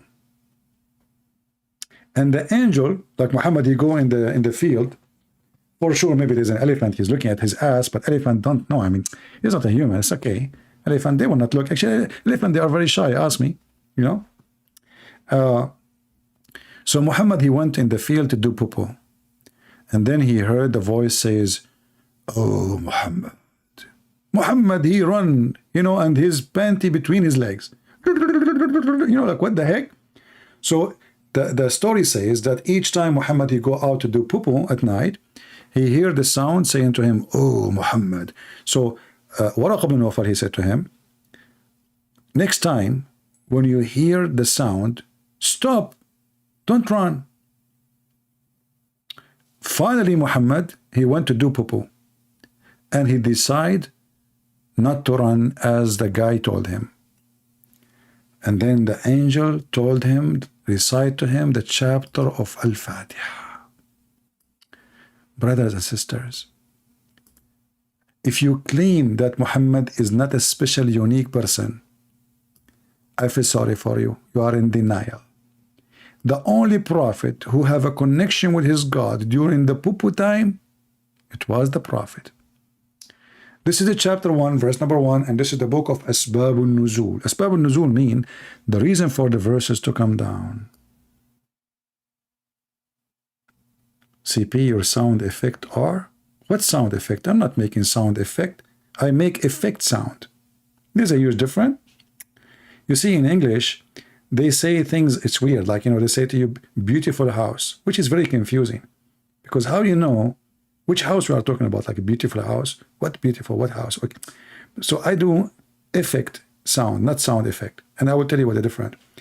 If you fart, and now, like, imagine yourself, you are Prophet Muhammad, and you are going now to receive a voice coming from the angel Jibreel, and you are farting, which means you are making effect sound, not sound effect, because it's real. Sound effect is fake. Effect sound is like reaction for the real sound which is happening. So now you are sitting, and then the effect sound is happening. And then Muhammad, he received a call. But at that time there's no ring, as you know. So like avoid the ring. It's not part of the story. I'm just to explain to you. Because most of you are slow. You don't understand. I'm just, assumption. So it says here, when the Prophet, Allah give him peace, whenever he went out, the Muslim here, the falsely translate says went out. What went out meant went out to do poo-poo. Whenever he went out, and the reason he gets scared, because at night. So whenever he went out, tabarraza, it says in Arabic, baraza or tabarraza, whenever he went out, he used to hear someone calling him. And this is not sound effect. This is effect sound. Take a note. Please learn English, please. Learn English, please. I can't take it no more. So, used to hear someone calling him, "Oh, the Prophet. Oh, Muhammad." And whenever he heard this, he used to flee like, what the heck? I would love to have a camera at that time and record Muhammad running and his feet is touching his ass. Isn't it amazing? You are a prophet of Allah. And now you hear the voice coming from this guy. And the voice saying, "Oh, Muhammad." By the way, the "Oh, Muhammad," it's a sound effect. Because, come on, in Arabic, we don't say, "Oh, Muhammad." What the heck is that? In Arabic, it says, "Ya Muhammad." So Muhammad, he hear this, like Sheikh Uthman when they showed him the Quran. It's fake. So, and the ketchup is all over. And he run inside the house, he closed the door. Like, what the heck? How in the world, and why he's running away? Any Muslim can tell me? Do we have any Muslim can tell me about the effect sound, not the sound effect? How many of you, you know what? Sometimes I wish I can see the faces of people who they are listening. I'm so happy to put a smile in your face. But you cannot defeat Allah who can make you fart yet you receive Quran. There's a huge difference between what I can do and what Allah can do. You are doing now poo-poo, yet you are receiving the revelation you. Is there a connection? There's a strong connection between poo-poo and revelation to you. Allah could not wait until Muhammad finished his poo-poo. I mean, come on. And why each time you go out, why you don't call him inside the house? What the heck?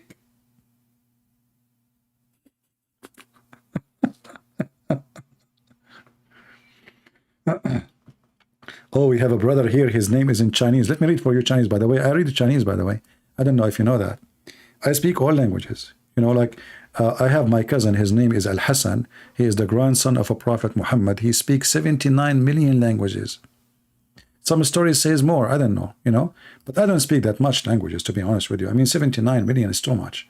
I think I speak like, I think 78 million, you know.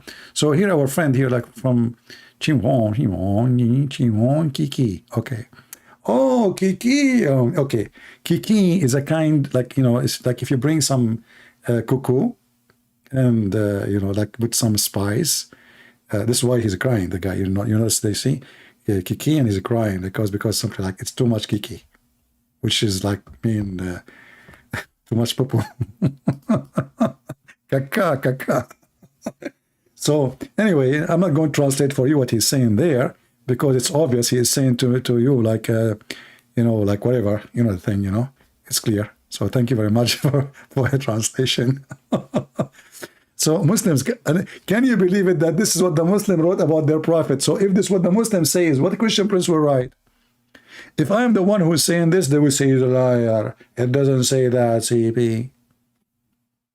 They are the one who says that.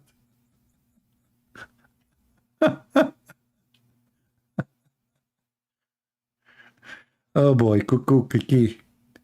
What the heck with this religion?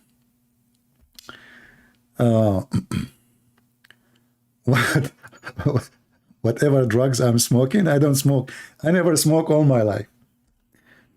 I don't smoke. I never smoke. I'm too smart to smoke, my friend. If you smoke, I feel sorry for you, really. This is not an act. Let's take a break from Muhammad. Honestly, if you are really smoking, ask yourself, why you even smoke? You know, once I went like with a friend, you know, like, you know, to the, like camping. So he have his wife with him and we have a fire. And then he have a box of cigarette. I took it and threw it in the fire. He got upset. Why you did that? This is the only box I have until tomorrow, blah, blah, blah. I said, you are going to burn it anyway. I just burn it for you. So really, brothers, sisters, why you smoke? You will burn it. You are burning your money. You are burning your health. I'm not schooling you, but just do the smart. Just be smart. Do things for a reason. Don't buy unless you need. Don't spend unless you need. Don't drink unless you need. And don't eat unless you need. Anything more than that is harmful. Which means, if you keep eating and you do not need it, you will get fat, you will gain weight, you will cause your health problems. Same for drinking, you know, I mean, same as spending, same anything. You have to have a balance in your life. Don't be foolish like Muhammad. But this is my advice to you. It's up to you.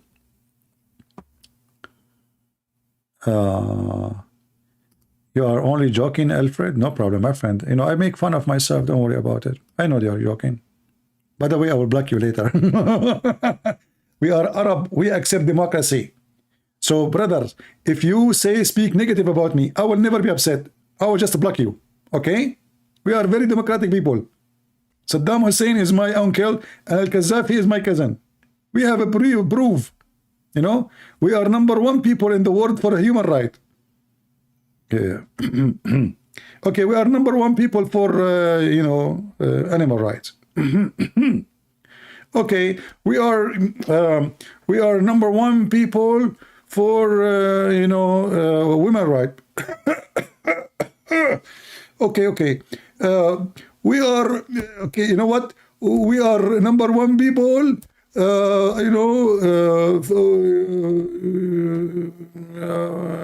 Okay, I have to go now. You know the thing. Thank you very much.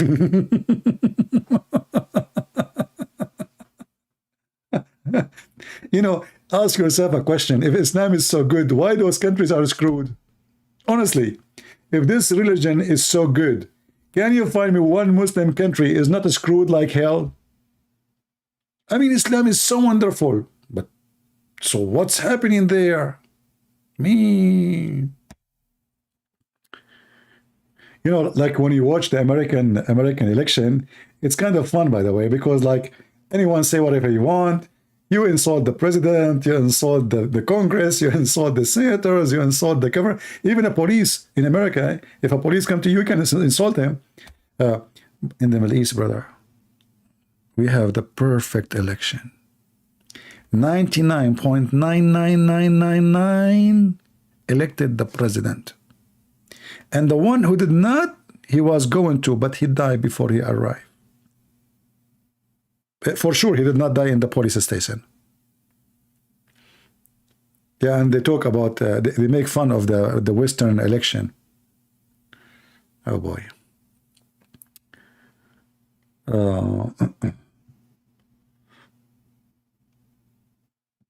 I made your day? It's made in China. You know, the Muslim, like, did you see me, Hijab is standing in front of the embassy and he take his t-shirt? Don't you know that his t-shirt is made in China? I mean, look at the hypocrisy of those Muslims. You know, like, you know, to protect the Muslim right in China and we strike. And then all of them, they never stop buying from China.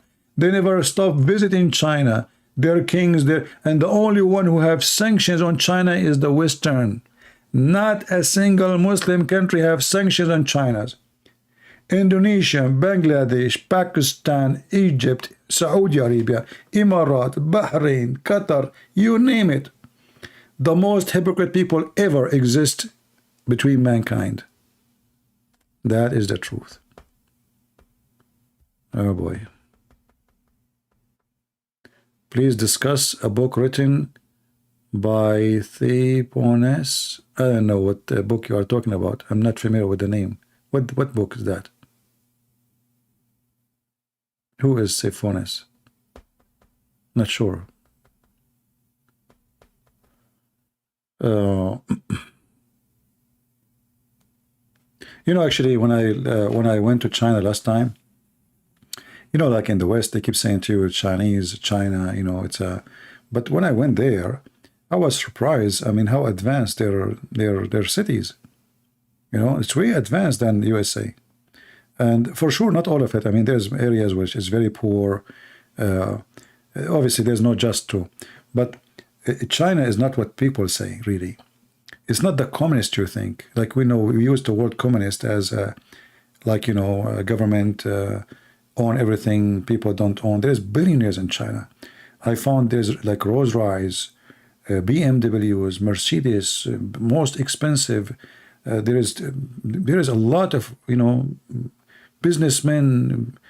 So China is a communist, but it's different kind of communist. It's not the one you know about the Soviet Union. So what they don't explain to you, that when the Chinese, they speak about communist, their communist have nothing to do with the communist the way we know. It's totally different. Way different. And this is why until now they do not collapse, you know, because they call it communist, but in fact, there's some, they make billions, if not trillions in China. But anyway, you haven't been in China since 2006? Man, I went to China. It's full of Chinese. I'm serious. You see, you come to America, I mean, everybody is from somewhere. In China, there's nothing but Chinese. You look right, Chinese. You look left, Chinese. You look behind you, Chinese. Actually, I have a video of me. I was crossing the street in China. I thought I'm going to be arrested. There was like a police in every corner, and everybody, they are looking at me because I was using the camera, the phone. Christian Prince, I want you to explain to me الصور القرآنية بأسماء الحشرات والحيوانات وغيرها من الأمور. So our friend here is asking, can you explain to me, I think he meant, can you explain to me why chapters have names of animals and insects?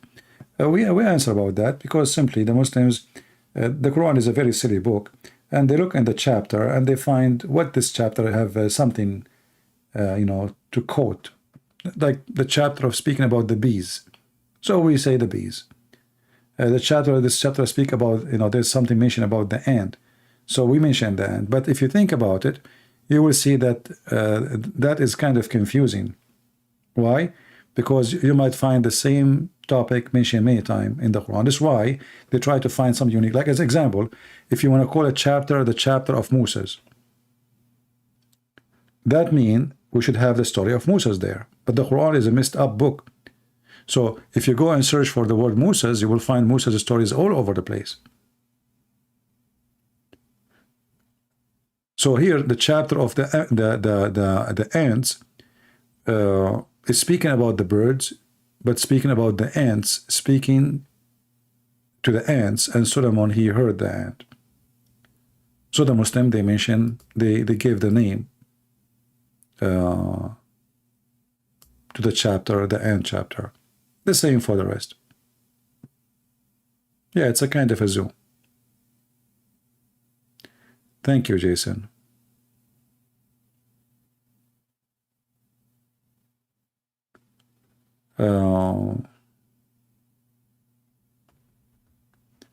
Any other question?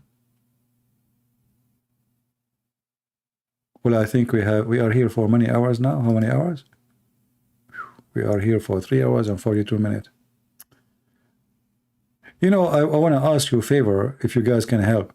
Who of you can, like, just make a special channel, and I will send you people to your channel to subscribe as soon you do that. Like you see, when a Muslim, as an example, he make a comment, and then I answer him in the comment, like here. If you like, I'm giving you an idea. I think this will be a great channel.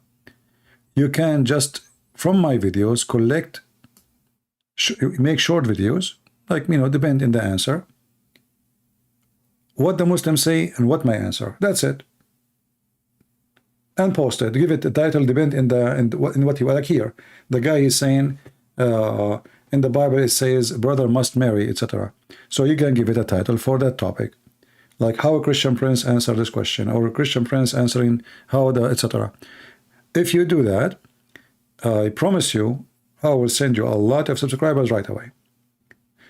But what I want you to do, before I send you subscribers, make, let us say, make ready 50 videos, all right? At least so people, they can go and see something, you know? Short videos, as we said, like, you know, those comments. And my videos is full of them. You will find a lot of hilarious and things. And I think this will be a very successful channel. And by the way, I don't mind if you even make money by adding advertising to it. God bless you. I will be happy for you. So if any one of you make it, I will tell people to go and subscribe, because that helps Christians to learn how to answer the Muhammadan. All right?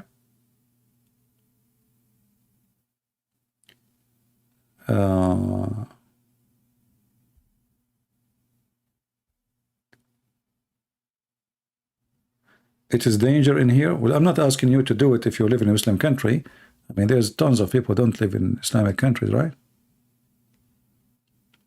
I'm asking the one who can do it, and you know, you can judge based on your ability and liability too. All right? Why Muslims saying that God cannot be human? If this refutes the almighty power of God? Yeah, actually, yeah, this is a good logic. Because if a Muslim, he says to you that God cannot, you see the word cannot?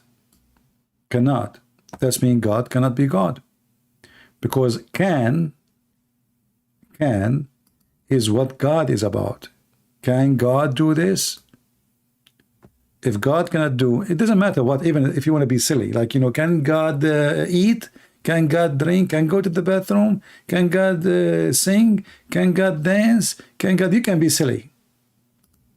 You can be silly as much as you want. But the word Almighty means God can do whatever He wants. Nothing is impossible with God. Nothing is impossible with God. There's things is impossible for us because we are normal people, a human. There's things I cannot do. There's things you cannot do. But that because of our nature, not because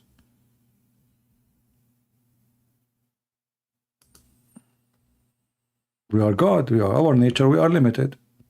We are limited to ability. We are limited. How many hours I can stay without sleep? How many hours I can. But can God sleep? Why not? Can God sleep and yet He's in control of the heaven and the earth? Yes, why not? Because is the command of the earth and the heaven is because he have eyes, they are open.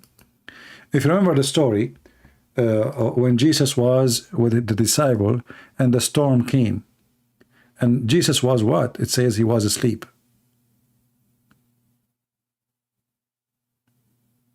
Correct?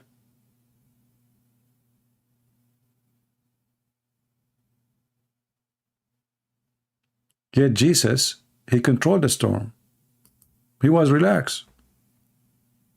They got so scared. They got so, like, oh, but Jesus, he proved to us that he is in control and he has power over nature. And not only that, he walked in the water. Like, you know what? I can say, oh, storm, stop, and suddenly it stopped. But maybe because the wind stopped at that moment. Maybe, maybe it happened, like I was lucky. But to walk in the water, that is a different story. And to ask my disciple to walk in the water, that is another story. So the question is, when a Muslim, he says, how God can be, well, that can be questioned to their God. But how come you don't ask the question about how Jesus can be human, yet he's alive until now? How Jesus can be human, just as a human, as they say, and yet he make blind see. He did not give him medicine. How he can make people come from the grave? How even he create from the mud the bird, according to the Quran. As you see, with Jesus, nothing is impossible. With Allah, everything is impossible. And that's what the Bible says. Nothing is impossible with God.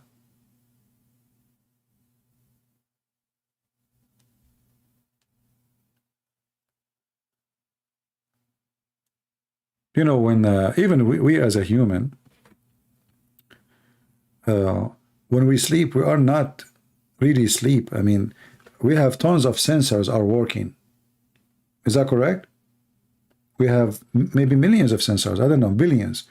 Every little tiny part of your skin, there's a sensor there. So let us say you are asleep and something walk in your skin. Don't you feel it right away? You feel it, right? Let us say an ant, cockroach, whatever, but you are asleep, but you will feel it.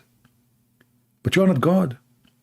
So if we as a human, we have billions of sensors, our ears, our skin, even your hair. If you touch my hair, I feel it. The hair, supposedly the hair is like the end of it is a dead area. It's not really living area. That's why when you cut it by the scissor, you don't feel pain. Because it's dead. Still you feel. So you as a human, even when you are asleep, you have billions of sensors make you feel. How about God?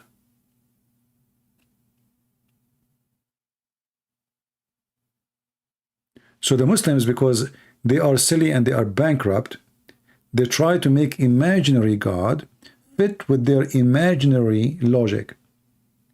And the reason I say imaginary, because if I ask the Muslim the same logic they ask me, can your God stand the question you are asking?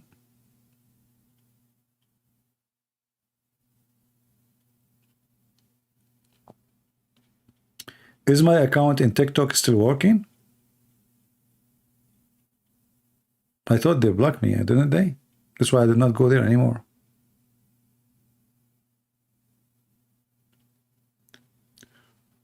Why does Allah need to help him to make decisions? Well, you know, like, you know, the whole Quran, if you open from the first page to the last page, all the Quran is silly, stupid. Nothing makes sense there.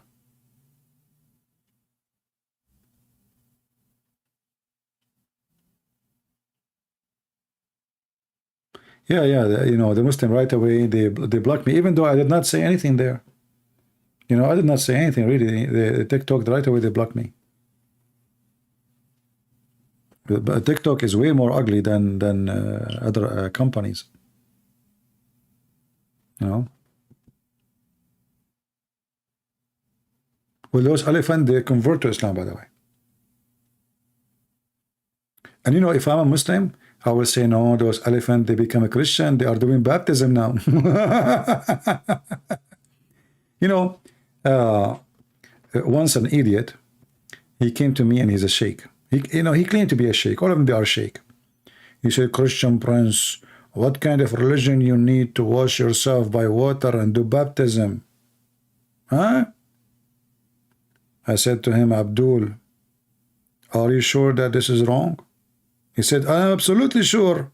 I said, are you sure? He said, come on. Stop avoiding answering the question. What kind of religion do I said, are you sure? So, you know, I make them repeat, are you sure 3 times? And he was very sure. And then I said to him, what if I show you that Allah do baptism in the Quran? He said, what? No, actually, I did not say Quran. I said in Da'if Hadith. The second I said to him, Da'if, he said, it's Da'if Hadith, man, Da'if. I don't take Hadith, Da'if. I said, okay, what about the Quran? So the Muslims, you know, they are ignorant, like their prophet. They do not know their religion. They do not know yours. And yet they come to school you. You know, they copy paste. They have an atheist website. Oh, there is a mistake here. What was the age of this king when he became a king?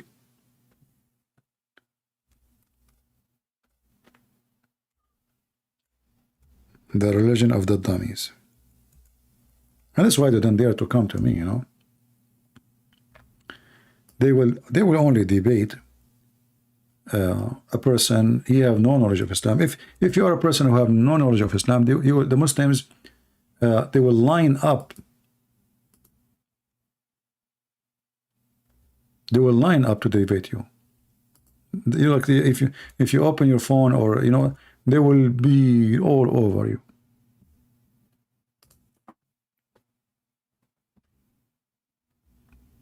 Look at the translation here. They don't even translate.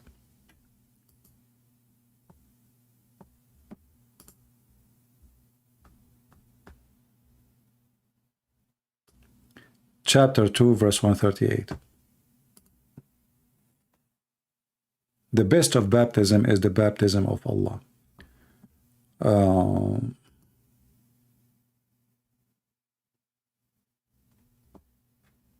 All right. I think we have enough for today. Did we enjoy? Did we have a good time? I hope so. Today is a Friday night. For me, it's getting late here. I hope you guys have a good time. You know, our program is a kind of a funny comedy, right? But we learn, and this is the good thing about it. You go to school, it would be going to be boring. The teacher is boring. You cannot even stand for 15 minutes. Here we sit and we stand, listening for an hour, 2 hours, 3 hours, and still people stay, people enjoy it, and people love it. For we do many things in the same time. But remember always, we are not here to waste our time.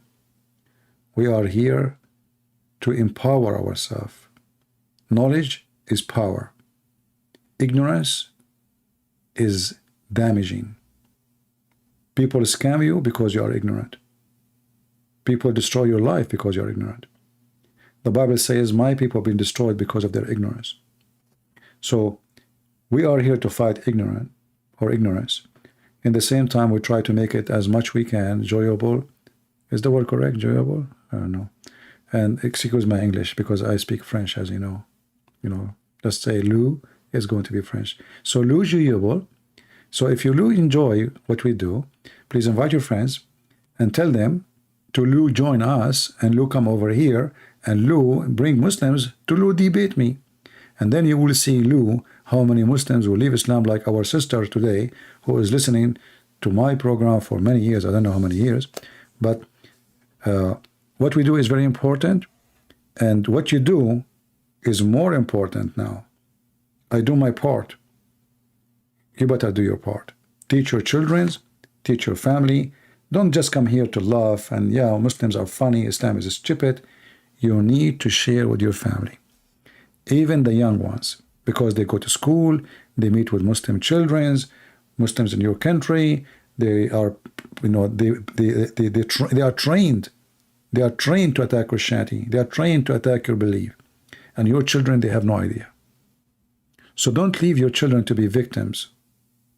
Here we are giving you the medicine to fight against the disease. And Islam is a disease. Don't let that disease enter your house. And do your best to save the Muslims from the disease of Islam. We don't hate the Muslims, and we will never hate them. We are here to save them. I'm not against the Muslims. My enemy is the devil. It's not a guy whose name is Ali or Ahmed or... No. I'm here to save them. Same time, I'm here to help you so you can save more, and same time, so you can defend your family and your people and your town, and Muslims cannot fool your nation. So I want to say thank you all for being here, and I pray to the Lord that all of you will stay in good health and wealth. And I pray, you see, you notice that the second we say we pray, etc., there's many people leaving, Those are the ones who they are coming here for fun. They are not coming here really to see at least 2 words about Jesus at the end. They don't want. They are just coming here for fun. They are not coming really to hear anything. And don't trust. No more fun. We are leaving. So those are the fake ones. But we are speaking to the real ones. The real ones of you is the one who have a passionate.